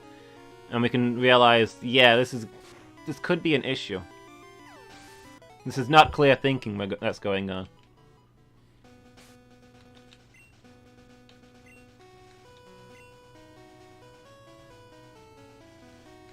Okay, Nicholas got worn down really quick there.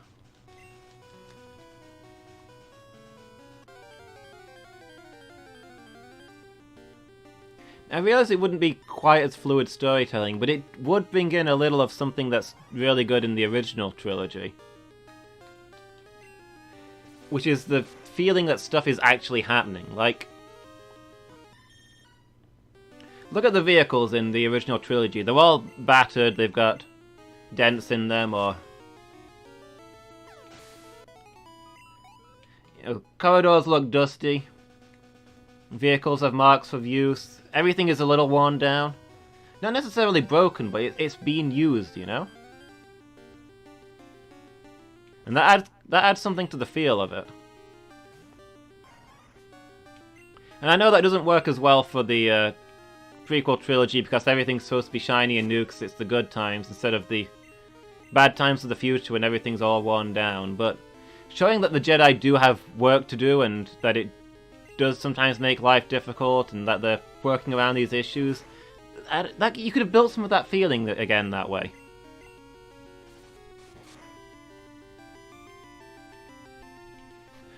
One of the things you loved about Battlestar Galactica?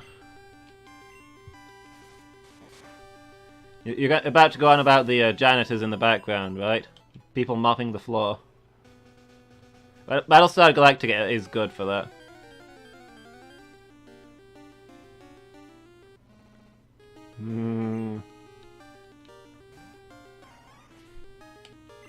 Yeah, everything's wearing out in it. Yeah, both the fact that there's janitors in the background, people mopping the floor and stuff, but also the fact that things are just breaking down. And it's kind of a pain, but hey, what can you do?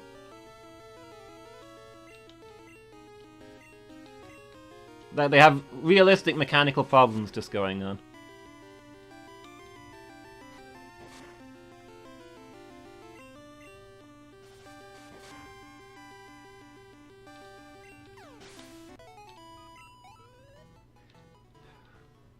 I want to watch more Battlestar Galactica, but here's the thing.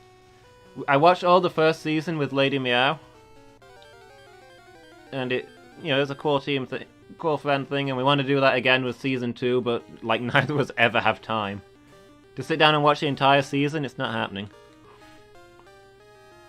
Sometimes mechanical problems are plot points, sometimes just stuff that happens. Yeah, sometimes it's just feel, and that's a good thing. I don't like these health bars, not when Hyperfang might be coming up.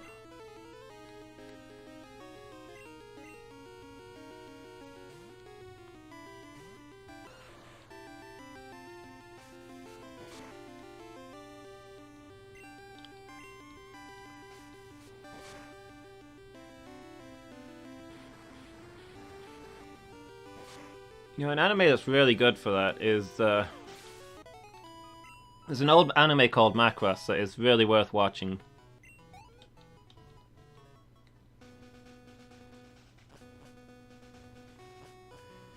It's a very old, very early anime. The animation is not great. The dialogue is not super well translated, and the voice acting was done on a total budget of $5 and a pint of beer. The story is just super good, and despite being like a sci-fi alien invasion, in some ways it's the most realistic war story that I have ever seen. Stuff breaks down. The plucky engineers are not as good as actual soldiers. There's constant confusion, and the people on opposite sides are just guessing what the other people are doing and usually getting it wrong.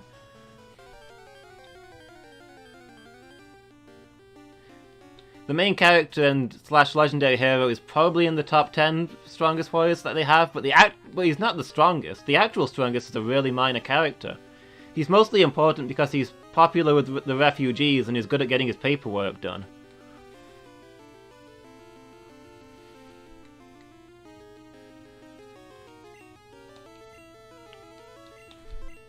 It's all these little things with stuff going wrong and life sucking that makes you think that this is believable.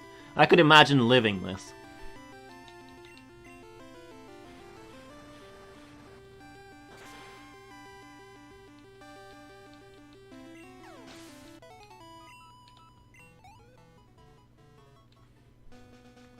So yeah, that's a show I'd highly recommend.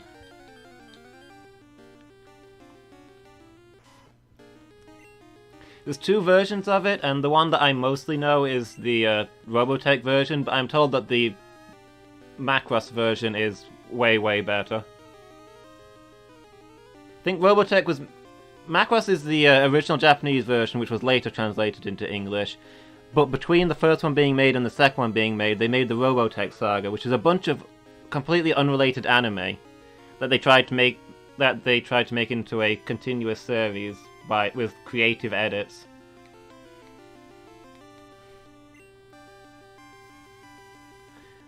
And Robotech's okay, but yeah, the Macross Saga is the best part of it, and it's only weakened by tying it into the others.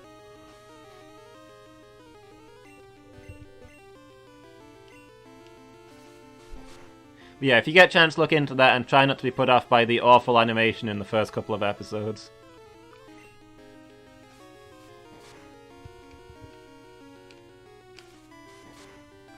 You only know Macross from the TV trope Macross Missile Massacre. Fair. I mean, it is the one that originated that trope, I think. The fleets of missile destroyers just launching huge swarms of missiles that close in from every direction.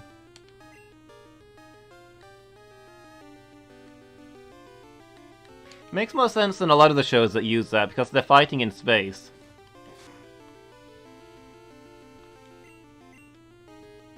Missiles are a very valid weapon in space, and having them close in from every direction to pin people down is reasonable. Since that's one of the big problems in space, it's really easy to dodge. Or is this like how Star Trek Voyager didn't have supply issues that lasted more than a plot point? Yeah.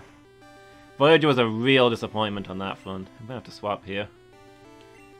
These Raticates are just too good.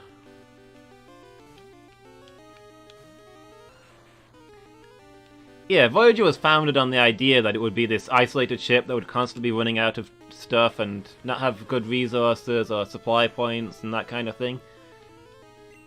Basically, it would have been Star Trek, but it would have been Battlestar Trek Voyager. Voyage Actica. I don't know. I don't know where I was going with that one. Battlestar Trek Galactica. But, they never did anything with it. Occasionally there'd be a single episode where they were like running out of one thing, but it hardly ever happened.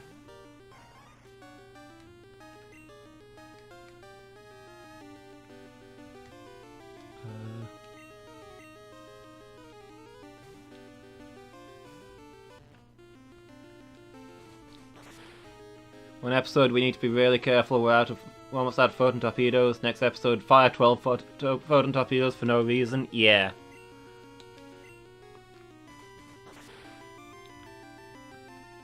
Like, for the first few episodes, like the first half of the first season or whatever, every time they used a photon torpedo, they were counting down how many they had remaining. Like, we've only got 30 more torpedoes left. But then they just stopped doing that, and it was infinite torpedoes from then on.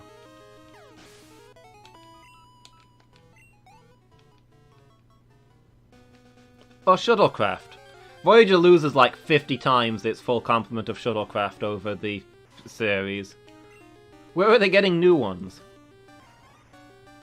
It's not easy to make one of those. They need a warp core. That's super difficult to get. That'd be... Building one shuttlecraft should cripple their resource supply. That should be a huge investment for them, and they just keep showing up. When they want to make the Delta Flyer like halfway through the entire series, Chakotay is all like, why do we need a Delta Flyer? We've got a full complement of shuttlecraft on board. Like, how do you have a full complement of shuttlecraft? You've destroyed like 50 by this point. Where are they coming from? You can't just replicate that stuff. Ronald D. Moore was really disappointed with Voyager for that stuff and then went on to make BSG.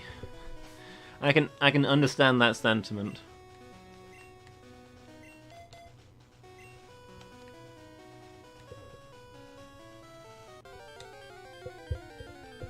Like, how would they make a new shuttlecraft is the thing, right? You can't replicate a lot of the materials used in the manufacture of a ship, particularly the warp cores. It should be a huge resource to make those, and don't forget that Voyager is a really small ship. It's basically a scout ship compared to the Enterprise, like...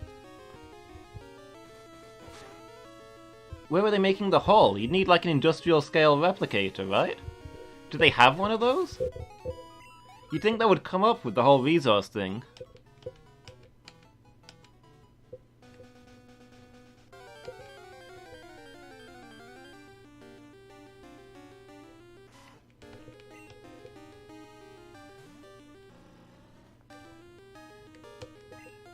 They pitch making the Delta Flyer as a thing that does take a lot of work.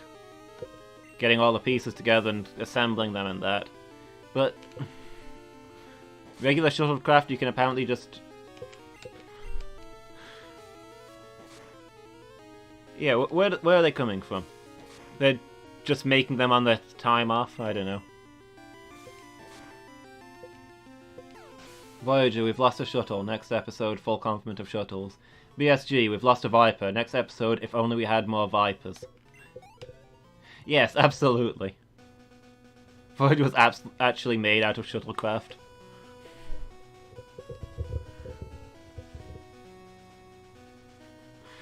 Starfleet was just like... Swarm of 50,000 shuttlebots merge to form Voyager.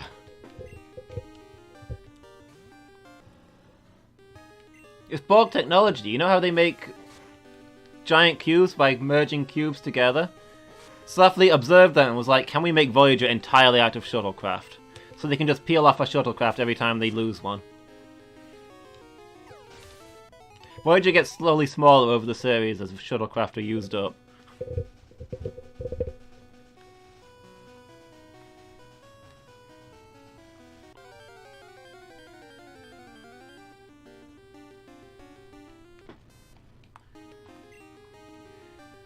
Did you ever watch, what's it called? Space 1999? It's the old sci-fi show about... That's why you only ever see like 3 places on Voyager. Yeah, that would make sense. All the rest are shuttles. But yeah, Space 1999 was this old sci-fi about moon base on the moon, as you'd imagine. And then there's a nuclear war on Earth, and the force of the explosion hurls the moon off into deep space, and each episode the moon's passing through a new system as the moon base desperately tries to survive. It's a very dumb but very enthusiastic sci-fi. But they do the supply issue better than Voyager. Like, they do a legitimate job of making you feel like, yeah, this moon base is constantly running out of stuff they are desperate to get from day to day. aside from the fact that they have infinite shuttlecraft.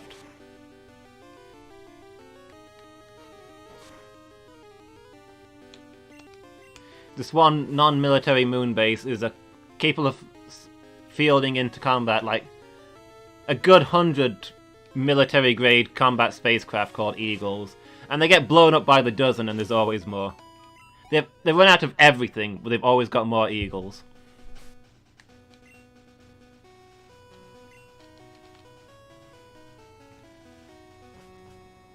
You saw some, but not a lot of it. You probably got the idea then.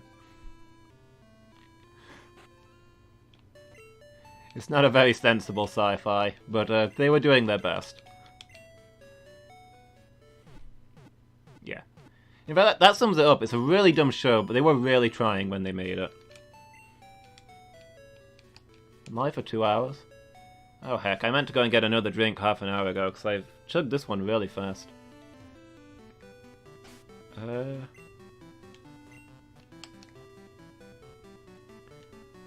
Okay, you know what? I'm getting tired of leveling. I'm gonna get a drink, we'll do one more route here, and then we'll go after the gym. I think we've spent long enough at it. Be back shortly. There are some peanut veggie burgers in the fridge.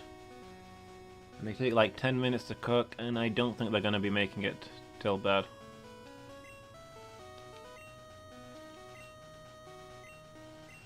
I shouldn't, but I ate early, and I'm hungry, and I think that...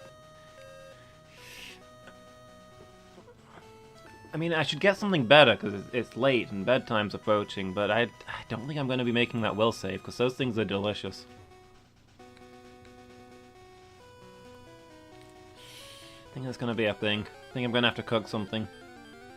Burgers for supper.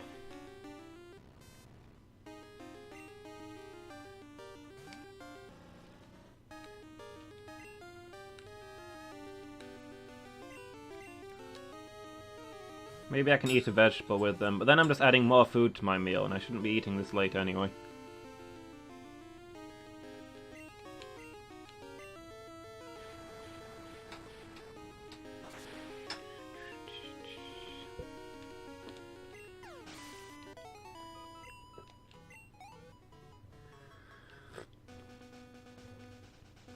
Dang, now I'm really in the mood for some sci-fi.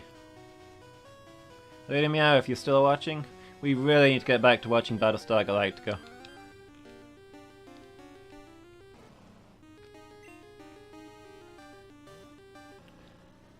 I want to see how it turns out.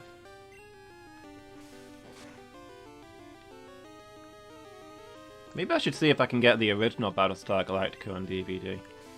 I watched some of it, but I've never watched it all the way through.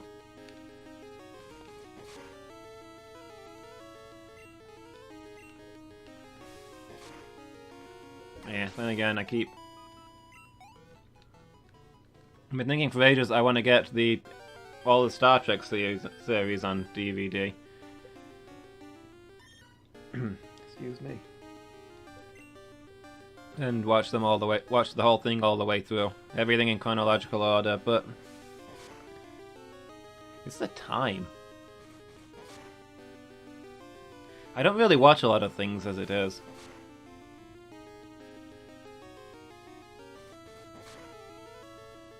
I get fidgety watching stuff, so finding the time to push myself into watching whole series is difficult.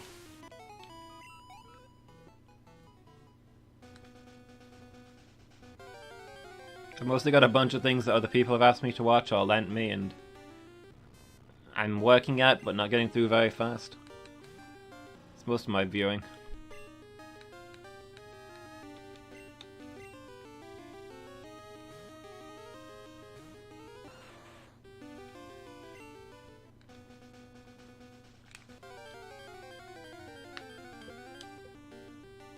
So also, if I did rewatch Star Trek, would I watch Enterprise first or last?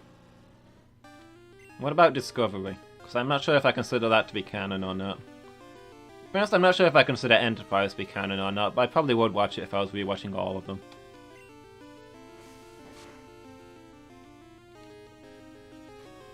But Discovery is the first Star Trek that's been, like, behind a paywall. And that feels like a betrayal. To take a show that's always been about being open to everybody, where the whole point of the show is, the whole moral of the show is about being open to everybody. And then lock it down behind a paywall so only certain people can watch it, and you have to use a certain service, and make it country specific and all that. Feels kind of shady.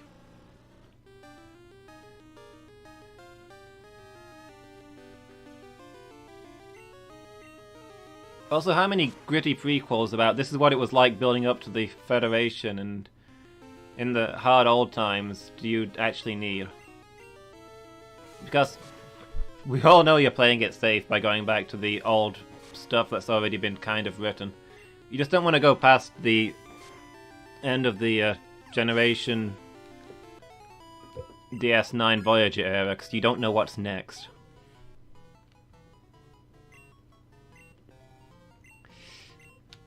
Nicholas is trying to learn Rage. I mean, we don't have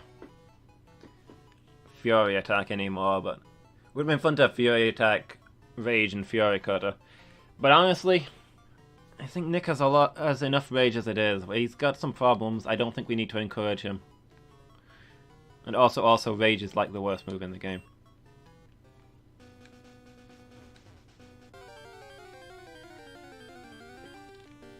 For anyone who doesn't know, Rage has like incredibly low power, like 10 power, and it gets stronger every time that you're attacked.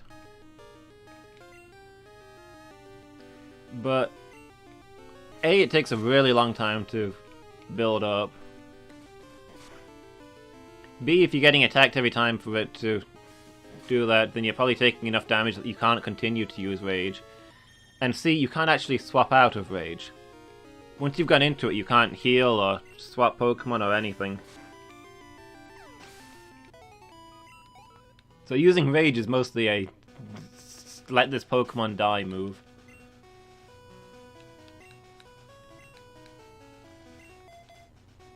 Oh, Nicholas hit 25. When did that happen? That's the goal we were aiming for. It's just Bell we've got to get up then.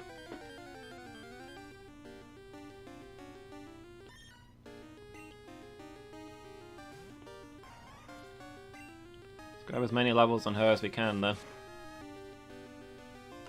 We're almost done here.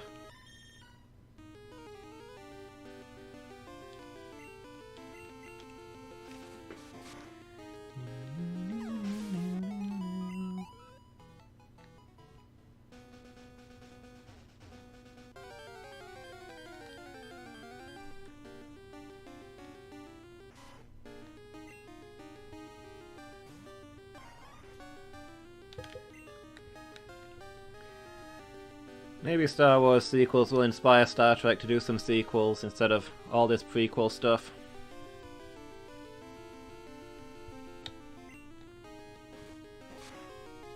Maybe Enterprise only got made because bad prequels were edgy because of Star Wars. The writers were like, well, you know, we got a space show, what are we going to do in it that's going to make people watch? And they said, you know, well, let's copy what... Everybody likes Star Wars, let's copy what Star Wars is doing. They're doing prequels, we'll do a prequel. Their prequels are really bad, so we'll make our show really bad. Don't forget to really mess up continuity while you're at it, that's important. Can't miss any part of that formula, or it might not be popular.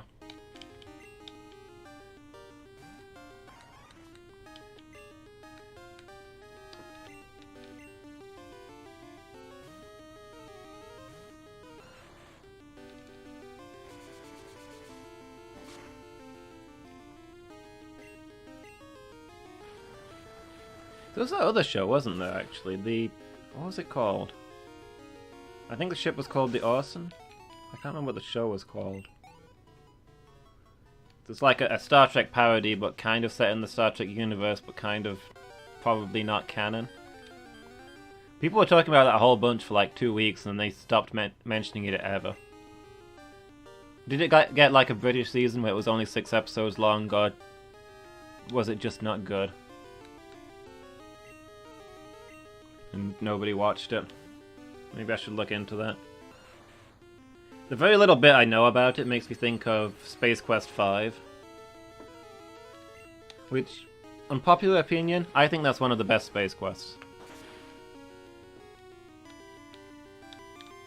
And I wouldn't mind like a full series on that concept. Ah, we're learning a move. Acid. Nice. Growth or wrap?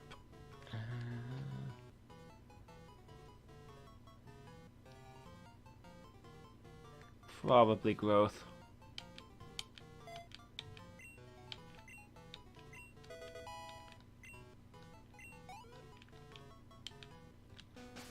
Yeah, so Space Quest was an old series of adventure games with a most of them are a very generic sci-fi parody kind of thing. They make fun of just about every sci-fi, but 5 was really focused on parodying Star Trek.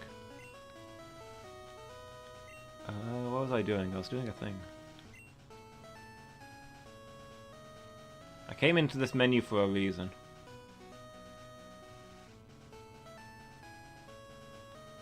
It's gone.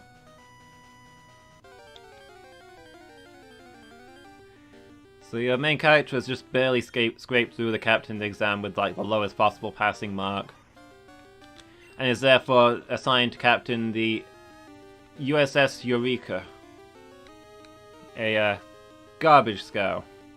In the literal sense that your job is to travel from space station to space station, collecting their rubbish and disposing of it.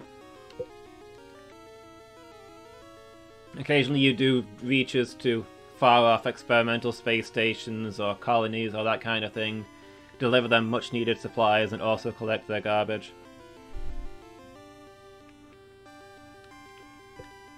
Some of the split into a Star Trek style episodic thing, except some of the episodes are just stuff like your chief engineer's been arrested for drunkenness, can you bust him out of the station before they fill out the paperwork and get you in trouble? That kind of thing. I would watch a show that's set in the Star Trek universe that's based on that premise. You've got the crew of a really unimportant minor ship. Occasionally you get to do cool stuff, you like help out with local police work, hunt smugglers, that kind of thing. But a lot of the time you're just delivering supplies and dealing with local problems like your drunken chief engineer or I don't know, really trivial stuff. Somebody's pet escapes and goes on a rampage through engineering. That was a thing that happened kind of in Space Quest 5. Bounty hunters go after the captain because he's got unpaid debts. Tell me you wouldn't watch this show.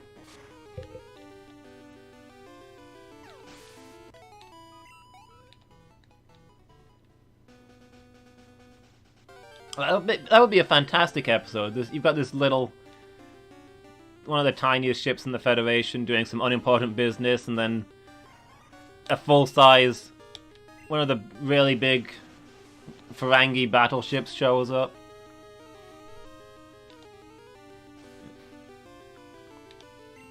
And starts blasting them, and you've got this big chase sequence. You've got all the chase sequence where they're hunting them across the system, and they're desperately trying to hide from them, and it turns out it's all because the captain owes the Ferengi captain money.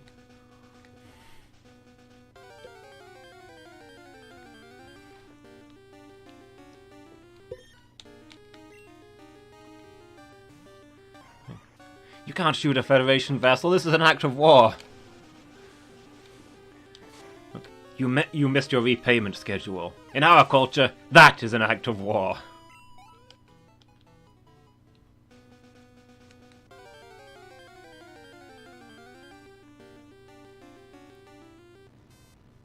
At the end of the episode, they win at the end of the episode because the Ferengi they stall out long enough that the Ferengi captain exhausts his rental time of the giant ship. And he has to fly off and go back to working for the Ferengi government, but he's like, I'll be saving up. This isn't over. I'll be back once I've got enough money to rent this ship again.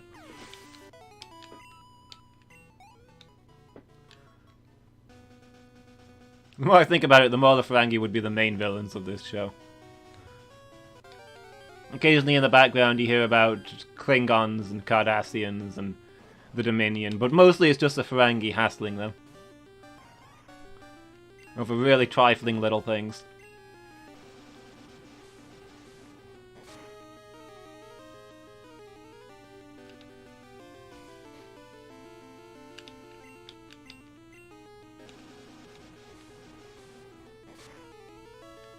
And you could show the lower scale side of the Federation, and it'd be a chance to focus on, like, maybe some younger, less experienced characters, because...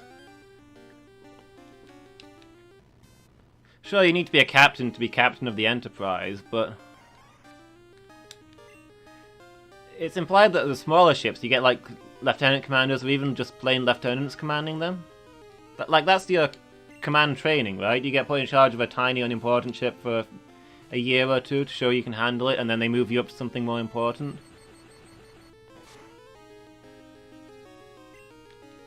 Like, before the Enterprise, Picard was captain of the Stargazer, which was an incredibly outdated old research ship.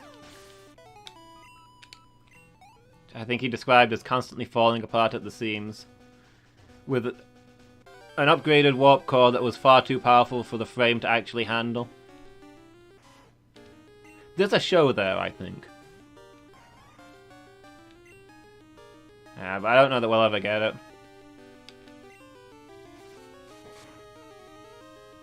They don't want to go gritty by going small, they want to go gritty by showing the past over and over again.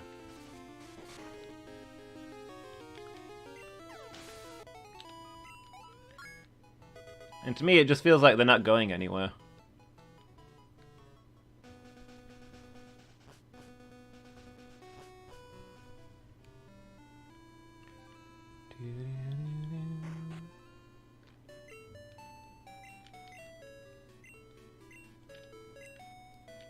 I know, it's just like the actual Star Treks from the later era. They were made quite a long time ago now. I'd like to see what they could...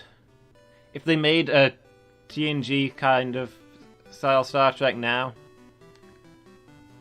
with modern technology and resources and that, I'd like to see what they could write, you know?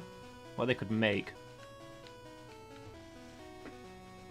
Could they pull off some of the things that TNG wanted to do but couldn't get the budget for?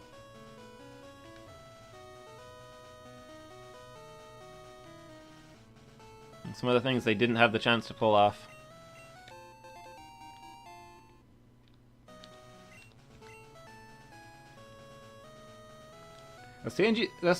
Star Trek's kind of been haunted by that. They came with the transporters because they had all these cool shuttles, but filming them was too expensive. In TNG, they have the whole saucer separation thing, because it's more civilian ship. In the first episode, they established that the ship can split into half, so you've got the civilian section in the saucer. But all the weapons are in the back part of the ship, and you can just detach the back part of the ship, so when you're going into battle, you send the civilians to safety, and the military half goes off to fight. Which is a cool and sensible idea. But the saucer separation is incredibly expensive to film. And they almost never used it, so they basically had this ship full of kids that they were sending into battle for no real reason.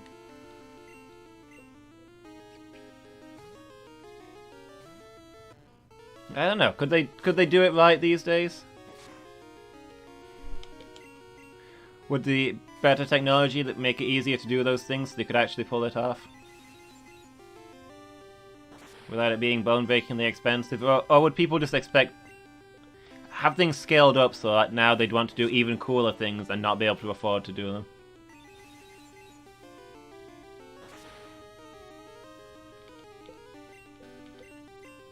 I don't know, I feel like it's a hard call.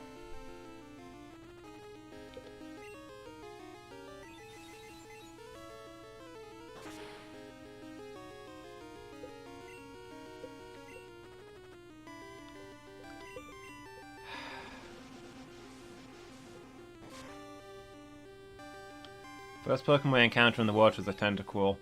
That's not a promising sign. They're just so tanky. We were super effective there, and we were doing nothing to it. And now we're poisoned. Like some more antidotes.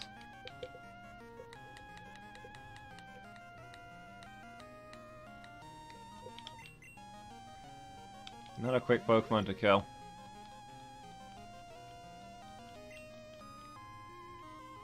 Okay, let's press on. We're gonna follow this wall because I think that's the fastest way. Also, I see a swimmer there that I'm not sure we fought before. Another tentacle? Really? It's gonna be nothing but tentacles all the way to the island, isn't it? I can see it now.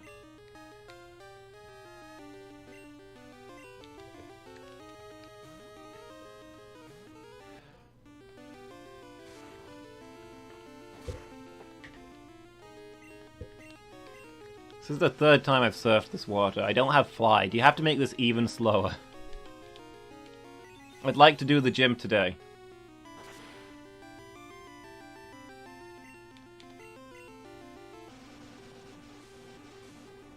This has been an entire training day. I feel bad about that.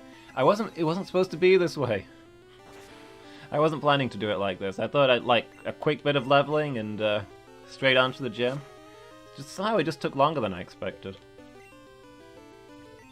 I mean, we did do some errands, I suppose, but it's not quite... I don't know.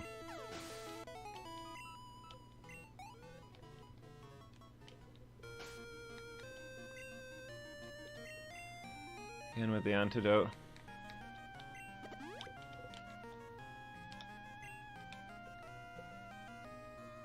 Yeah, we haven't fought you yet. Must have missed you last time. Got a quick battle first. This better be a quick battle, I've got things to do. Although a trainer battle is better training than wandering around, so I'm not going to complain too much.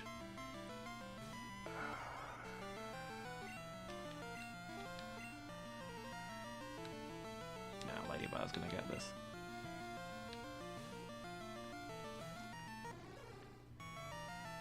Rapid spin? Maybe we're alright.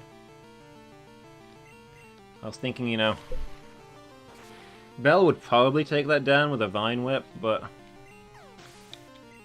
don't think Staryu knows any psychic moves, but it does evolve into a water psychic type. I just didn't feel good about taking that chance if it might have confusion or something.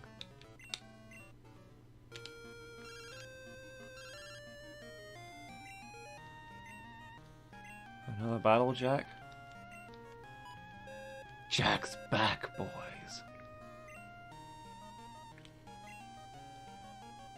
Considering I'm not swimming, you're probably right. We just fought Jack, didn't we? I wasn't paying attention, but he's the guy in the national park, right? The squirrel boy?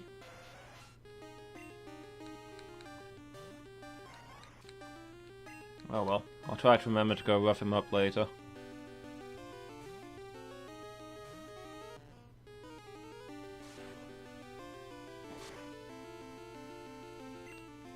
Confusion.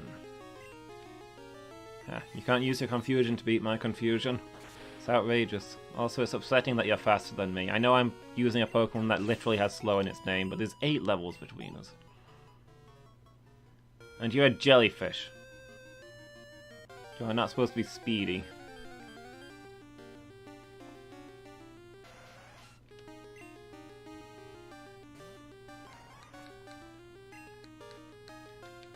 Jellyfish do not motor by nature.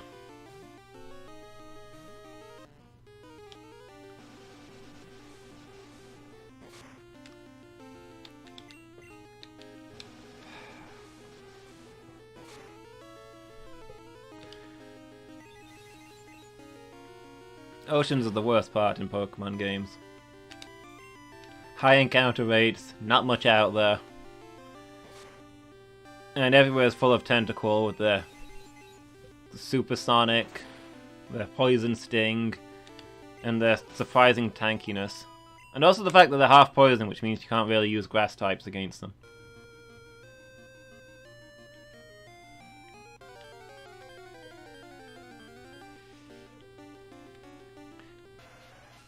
Favorite part to avoid in a Pokemon game?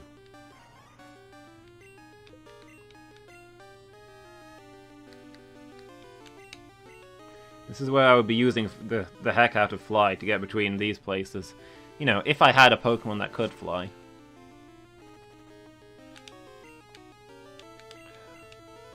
Really? More poison? I'm gonna be eating through some antidotes here. But yeah, at this point the only two flying Pokemon I can get is a Murkrow, which won't be for ages. So that's on the next map. Nothing disable. Not actually useful, but it's cool that we're getting new moves at least. Oh, we could also get a... we can get a Dratini and evolve that, but it can't learn Fly until its final form, and it doesn't evolve until until level 55. So again, a long way off. And also we don't have the Dratini yet. It's either wait for the Dragon Den or play the slot, so it's probably going to be the Dragon Den.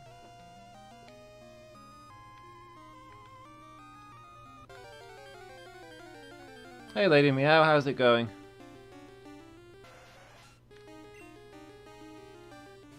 It was stressful. I mean, packing to come home is not usually a fun time, but it's stressful is normally a bit much. Something go wrong?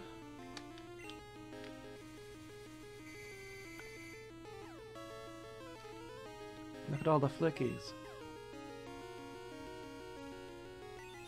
Yeah, Painmaker's not taking any of your confusion.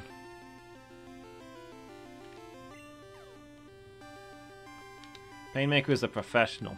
Yeah, you're the one confused now. Taste of your own medicine.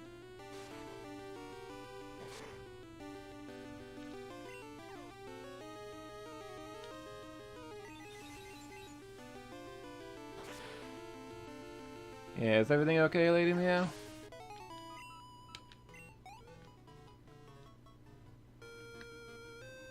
We were talking about Battlestar Galactica while you were gone. We really need to find time to start watching some more of that. It's been ages. I know it's hard for us to find time to just sit down and do nothing together. Usually when we meet up, it's because we're doing... I mean, we see each other a lot, but it's because we're doing things. But... yeah, there's no way I'm watching the rest of that show without you. It's a whole thing now, right? It's a thing we do together.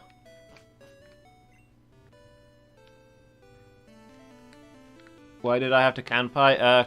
Confusion, mostly.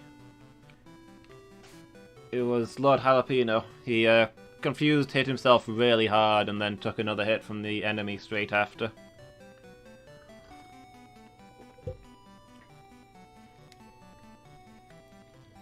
It was very unlikely to kill us. The enemy would have to get a really bad crit, but I can see why Narellon was worried. Don't remember what happened in BSG? Are we gonna have to start over from the beginning?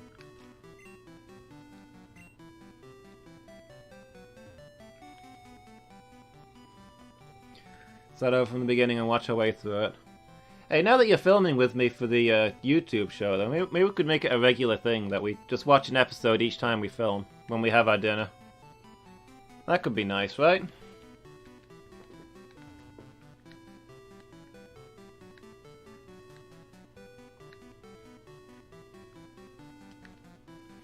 I mean, we could start over if you want. I don't remember it super well myself.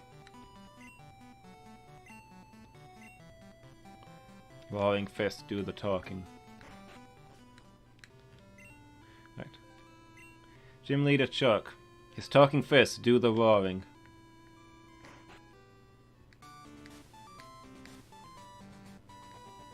I vaguely recall what was happening, but there's probably a lot of details that I've missed. Who leads here then? Bell, I guess? See what this guy's got.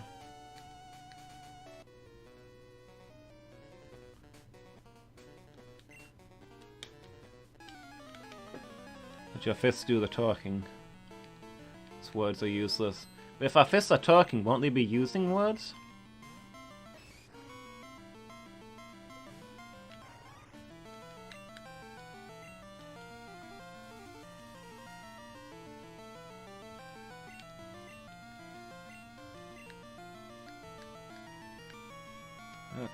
Get some acid in there.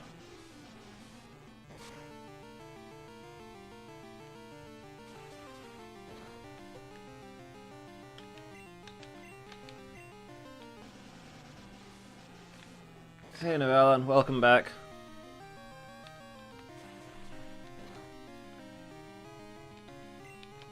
Okay, so the leader's probably going to be a higher level than this, but don't think we're far off where we need to be here. Particularly since we're going to level off of these. What have you got next?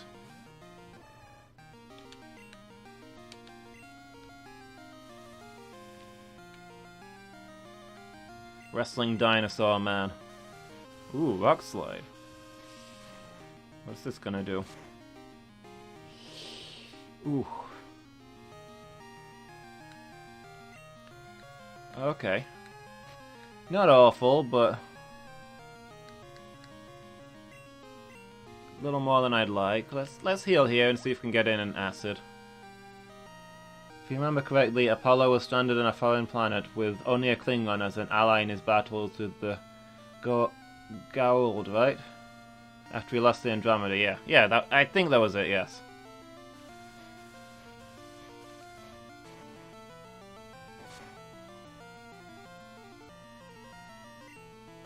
Okay, that's enough crits. Let's change.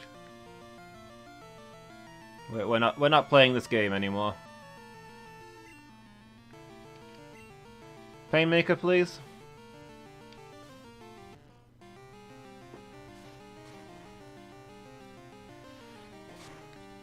How did you know we were swapping there so that you changed move? Suspicious. Is your fighting type secretly a psychic type? No rewatching necessary, you remember it perfectly. Fair enough.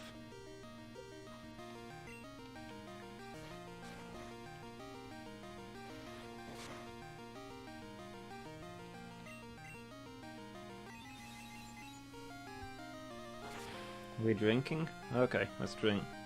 Should we watch the pilot miniseries? No, not yet. I don't know whether it's best to watch that first or to save it for last. There's probably spoilers in it, right?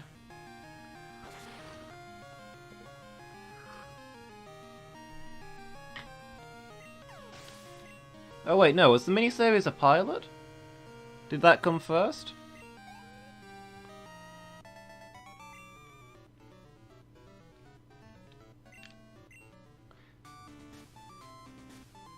You've mentioned a little bit about the miniseries, and I thought it had lore for the Cylons in, which is a thing I'd probably want to avoid at this point. But let's go heal, I think. I was going to use a lemonade, but eh. Why waste it when we're right next to a Pokémon Center? But is there two of them? One that's like about the original battle where the rest of the battle stars got wiped out, or is it all the same thing?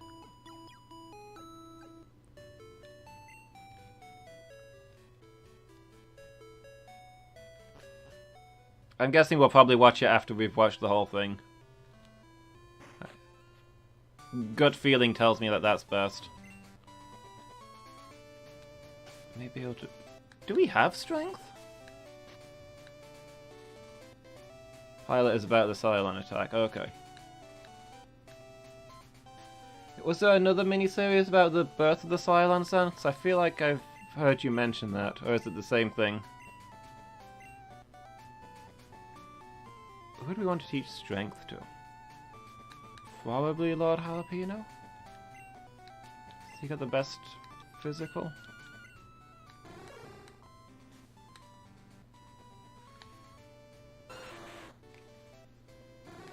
Yeah, it's about even. He has a much lower level though, so it'd probably be higher when he catches up. Get rid of, I guess, Ember? The Plan and Razor are both set later / earlier. So there's 3 miniseries? Or are the other 2? Is the Plan and Razor and the Razor like one-off episodes, like specials?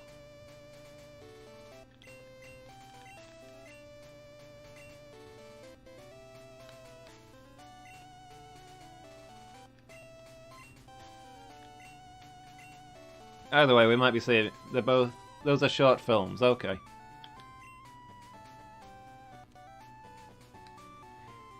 In any case, we'll probably be watching them after we're... Probably watch all of them after we're done, I guess, unless Lady Meow feels otherwise.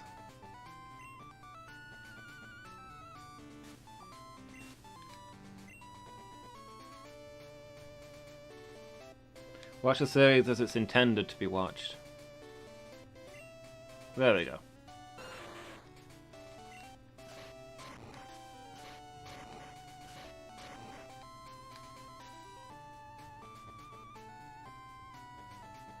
Palace about the silent attack.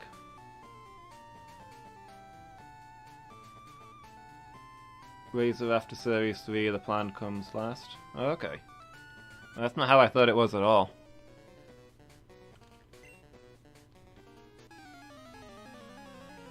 This guy's gonna punch my Pokemon. I don't think that's a legal move in Pokemon battles. Don't need to watch the pilot, really. Fair enough. Okay, start leading with the Stun Spore.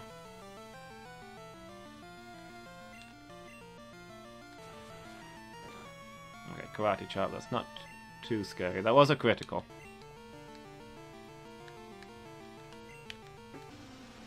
What's worrying me here is that this guy has a Mankey as his first one, he's probably got a Primeape as his second.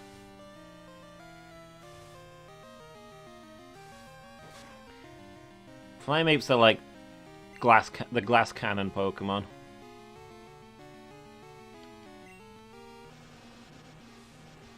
They've got no defense, but oh, 2 Mankeys. Probably still got a Primeape though. No defense, but they've got ridiculous speed and ridiculous attack. Don't need to watch the pilot, it's good though and starts up the series. Fair enough.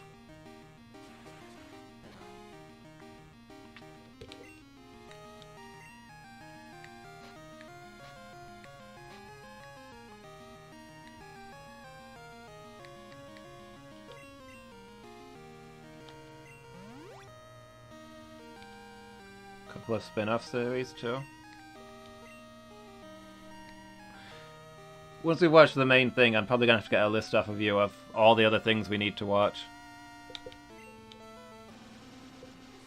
I remember us talking about how Free Space 2 is basically the prequel to Battlestar Galactica.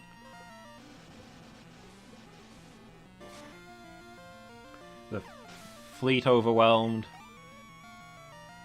The massive invasion force. Here comes the Primeape. Allied command preparing to evacuate humanity, but maybe we found a way back to Earth.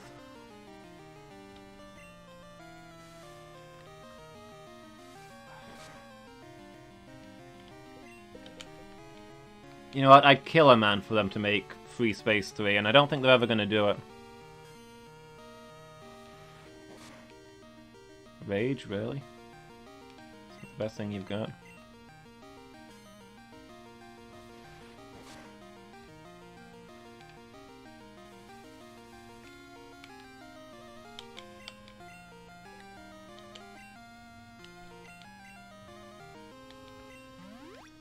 Make it a mobile game.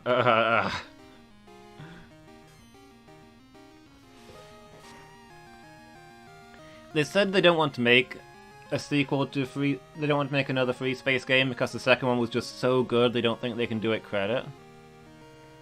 And like, I get where they're coming from. There's plenty of amazing games that didn't need sequels that got a terrible sequel. But Free Space 2 ends in a cliffhanger. The whole thing is written as the second part in a trilogy. That's a commitment. You guys made us a promise. You need to follow through on that. It makes me sad that they're not going to do it. The story's not complete. Where does it go from there?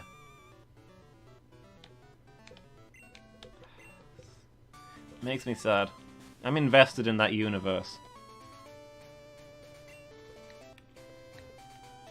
Okay, that's the gym leader. I guess we go heal and then we go in.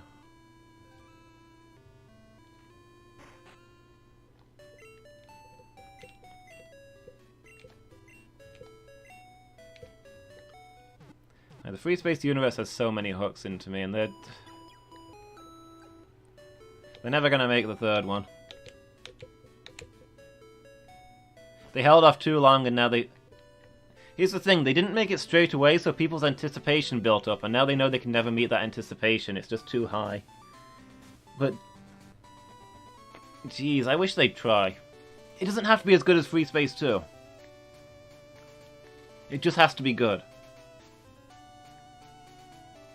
I mean, that's kind of a me thing. Like, people crapped all over the Dark Knight Rises because it wasn't as good as The Dark Knight, but Dark Knight was one of the best films ever made. The third film didn't need to be as good as that to be a great film.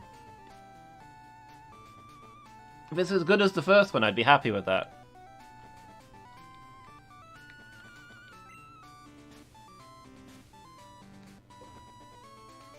If there's a chance you could make a good game, you should probably give it a go. Someone will like it somewhere. Yeah, exactly.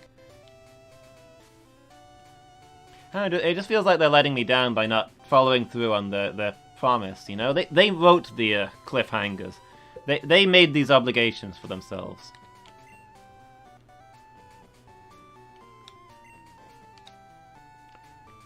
Okay, I've got Belle up front. We can switch to Painmaker if we need to. And we've got Nicholas in reserve. Did the music just skip a note there? That was weird. Let me just make a save file real quick. Just in case something weird happens. And if everything goes horribly wrong, we can switch to Lady Bar, who's 10 levels higher than the rest of the party. And is just gonna... And could probably sweep this entire fight and make it all a joke. And we're not using because it just wouldn't be sporting. How did Lady Bar get such a high level? I know she's our new starter, our secret champion, but... That's a full 10 levels over the party average. Anyway, enough stalling, guys. It's getting close to the end of the stream. Let's get in there and make some progress tonight.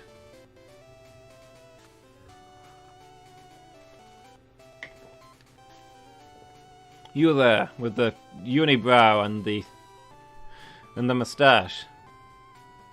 And what's either a shadow or a beard.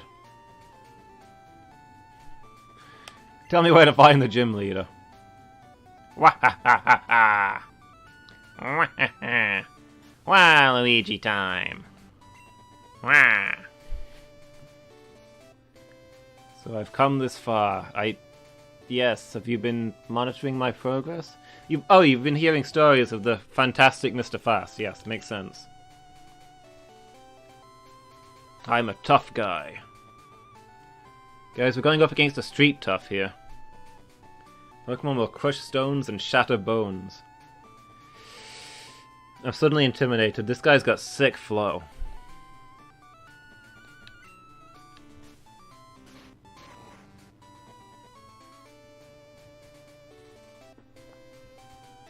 I'm impressed the statue survived that more than anything, to be honest.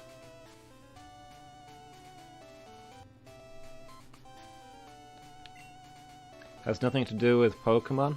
That's true. My ability to throw rocks at statues won't help me in this Pokemon battle.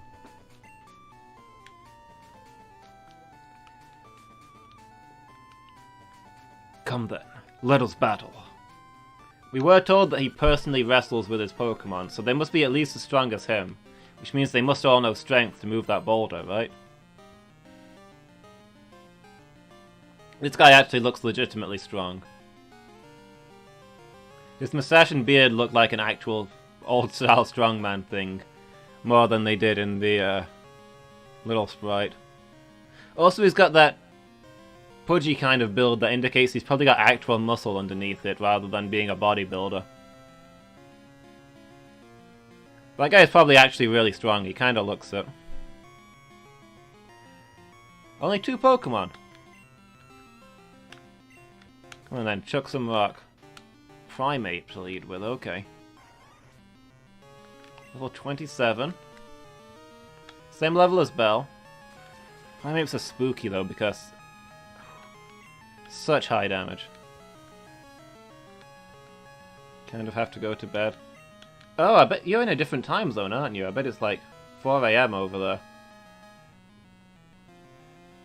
Yeah, thanks for staying up this late, Lady Meow. I appreciate it.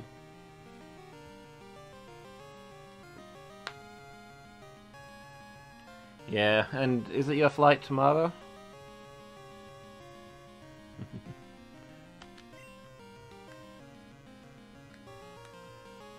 Stop chatting, fight. Oh, sorry, I thought you were saying goodnight. You're saying hurry up with the fight so you can say goodnight when it's done. Yeah, I'll get on with it. My bad. Fight! Win!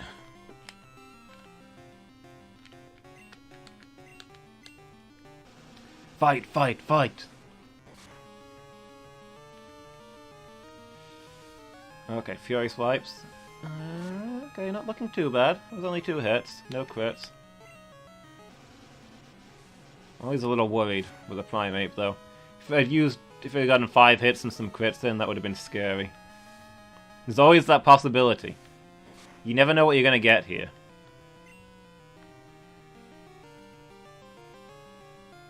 Train, not flight, but yes. Oh yeah, you take... Was it the train you went on? That's cool.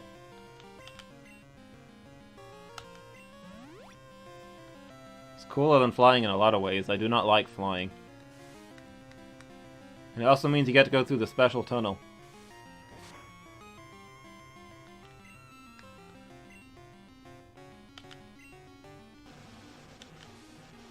Okay, that's Primeape down.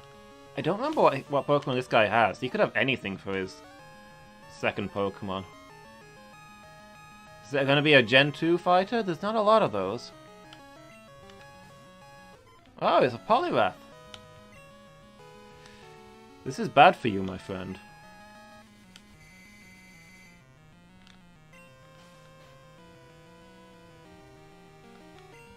Yeah, I'd take a train over a flight any day. Wasn't expecting a Poliwrath here. Ooh, that reminds me, very quickly, before I finish this fight, if anybody's watching who hasn't voted yet, I'll be calling the results at the end of this battle. Which fighting type would you like me to try and catch? Can we get a Stun Spore, please? Can you stop hypnosising me, please?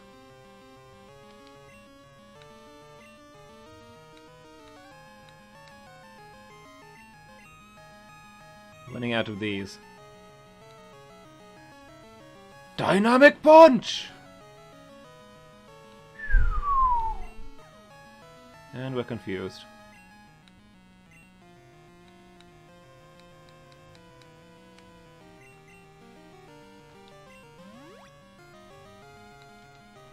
This could be going better.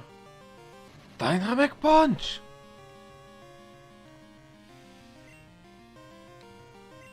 If we can just get a Stun Spore in, please.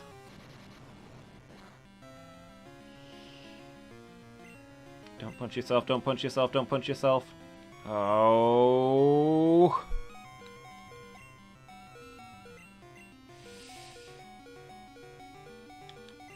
This guy loves his status effects, yeah.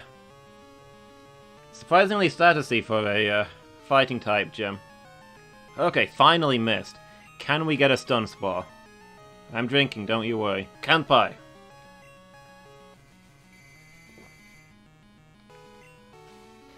I'm gonna murder this guy. I'm gonna murder this guy in real life. I'm gonna kill all his Pokemon and then I'm gonna kill him.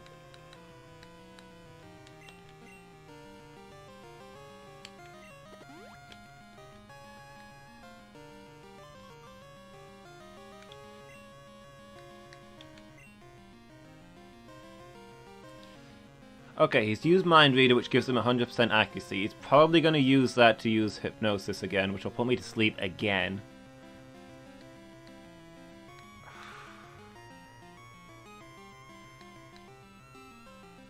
Do I switch to Painmaker? That'll deactivate the Mind Reader and let me have a chance of resisting Hypnosis, but then I can't use Vine Whip. Or Paralysis, for that matter. Still, we're in a bad loop here. We're running out of Awakenings. Oh, we used Dynamic Punch. I wasn't expecting that. Painmaker has better defense, though. So theoretically we could curse. Let's drop a curse, just in case. Using Surf, interesting. Instantly makes my curse strat less effective.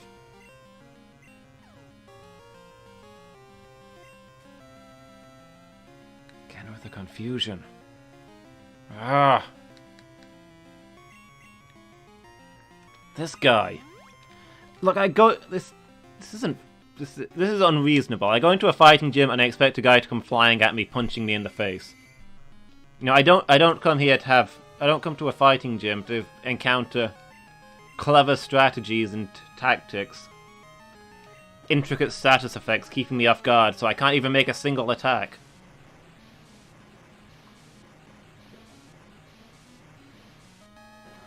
Would it kill this guy to conform to stereotypes a little, is all I'm saying. Can we get off a confusion? We've not hit him yet. We can't get off a confusion. Don't put me to sleep, don't put me to sleep, thank you.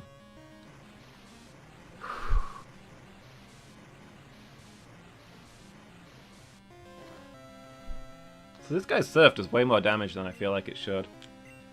There we go, a confusion. Let's see what this actually does. At least we're getting to see a Poliwrath. That's not much damage. Spectacular. And we're out of Awakenings. At least we're getting to see a Poliwrath because it's looking like he's not winning the vote. I think it's a core Pokemon. Look how bulky that guy is. That is some muscle. You can't hit this guy. He's just moving too fast.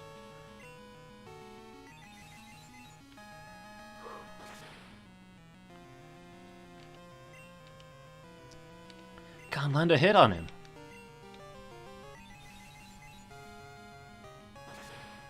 Every time I use a move, it's just twitch, twitch, and he's behind me. Okay, looks like he's decided to fight us head on. Where we have the advantage. Watch him have Thrash or something that's stronger when he's injured. Oh, Flail, that's the one. He's letting us get his health low on purpose.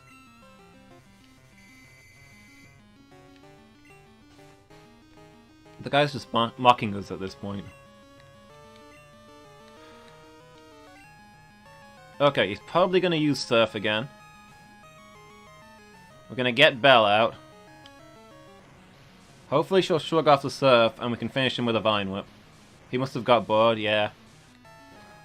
He's worn us down enough, he's going for the kill. Come on, Vine Whip.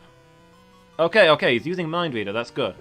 He's trying to set up another Hypnosis because he knows we're out of stuff. But if we can kill him this turn, we can't kill him this turn.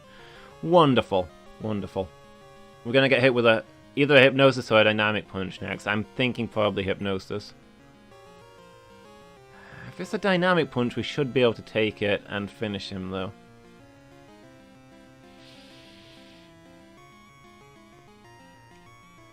I'm going to gamble, guys. I'm going to go for the... Nope, it was Hypnosis.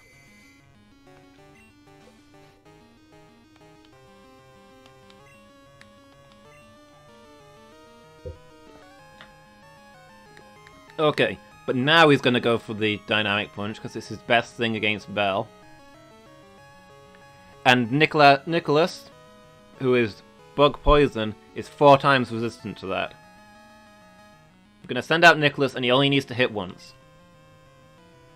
Let's get out there and see what happens. Come on, Nick.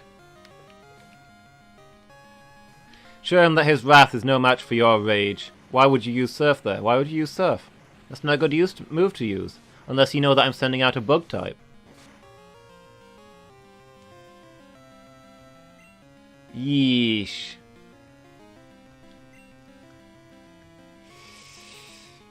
Do we go for it? You only need to get 1 hit. And another Surf wouldn't kill. I think we should be okay.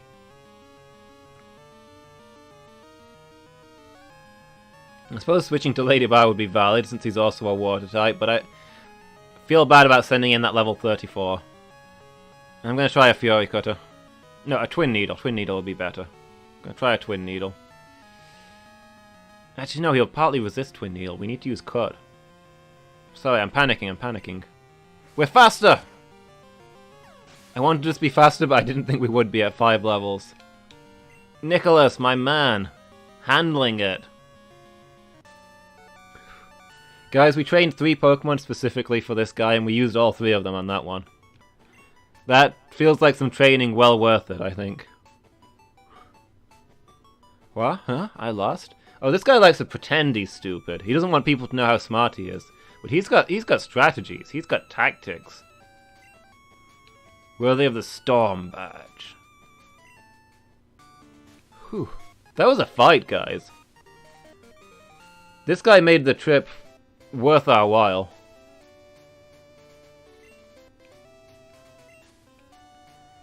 Level 70. I don't think I'll be getting any traded Pokemon up to level 70 anytime soon. Also lets us fly up, use our Pokemon. Also lets our Pokemon use fly when we're not in battle. Yeah, thanks, dude. Thanks for rubbing that in. I was sticking up for you, man. I was saying you were cool. I've been talking you up this whole time, and now you've got to bring up the flying thing. GMO1? Mega Punch? Dynamic Punch. It's changed. In some parts of the world, parents protect their babies from disease by bathing them in beer. Interesting. It kind of makes a certain amount of sense. Alcohol disinfects things. That's why we drink beer in some places. That's why we originally started drinking beer, because it detoxified the water. I mean, if you've not got access to soap... Whoop. Yeah, we'll be finishing up now anyway, Lady Meow, but thanks for watching. Thanks for staying up late to see it. Good night, and I'll check in with you tomorrow. Let me know when you're home. Let me know what kind of trip you have. In fact, it's stream tomorrow, isn't it? I'll probably see you then for that. We'll catch up then. Good night, Lady Meow. Dynamic Punch! Doesn't always hit, but when it does, it causes confusion. Is this the one that's got 50% accuracy, but crazy damage and confusion? I think this is the one. Wahaha! A loss is a loss. Train 24 hours a day. Wow. Be training in his sleep. Night, Lady Meow. Try and catch tomorrow's stream when you get off the train. Okay. I appreciate that. I don't know what time you're back, but hopefully you'll have time to get settled before that comes up.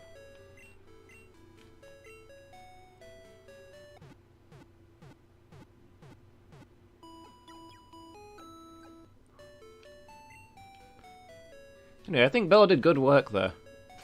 She's really coming along as our newest Pokemon. Playmaker did their bit. Nicholas pitched in. Good job, good job. Tell by looking at me. You could tell that I won because because I didn't have sand in my eyes. None of the fighters kicked sand in my face.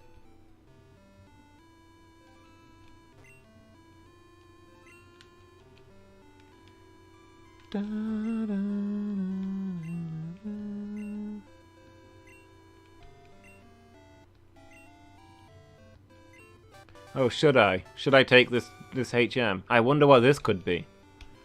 This town sucks. I hate this town. I hate everyone in this town. I'd fly instantly to anywhere I visited. Yeah, that'd be wonderful if I had any Pokemon that could fly. Husband lost to you? Wait, you're married to the gym leader? It's good since he was getting a little chubby. Fair enough. Okay, since I beat up her husband, maybe it's valid that she's got that little bit of spite to her. Maybe she's upset about that.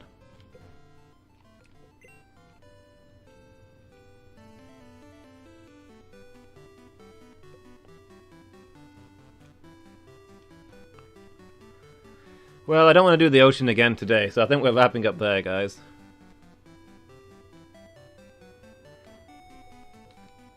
Next gym we're doing is probably the Steel Gym. Well, we've got the choice of the Steel Gym or the Ice Gym, but the Steel Gym's the closest, and it's probably the one we're meant to do next.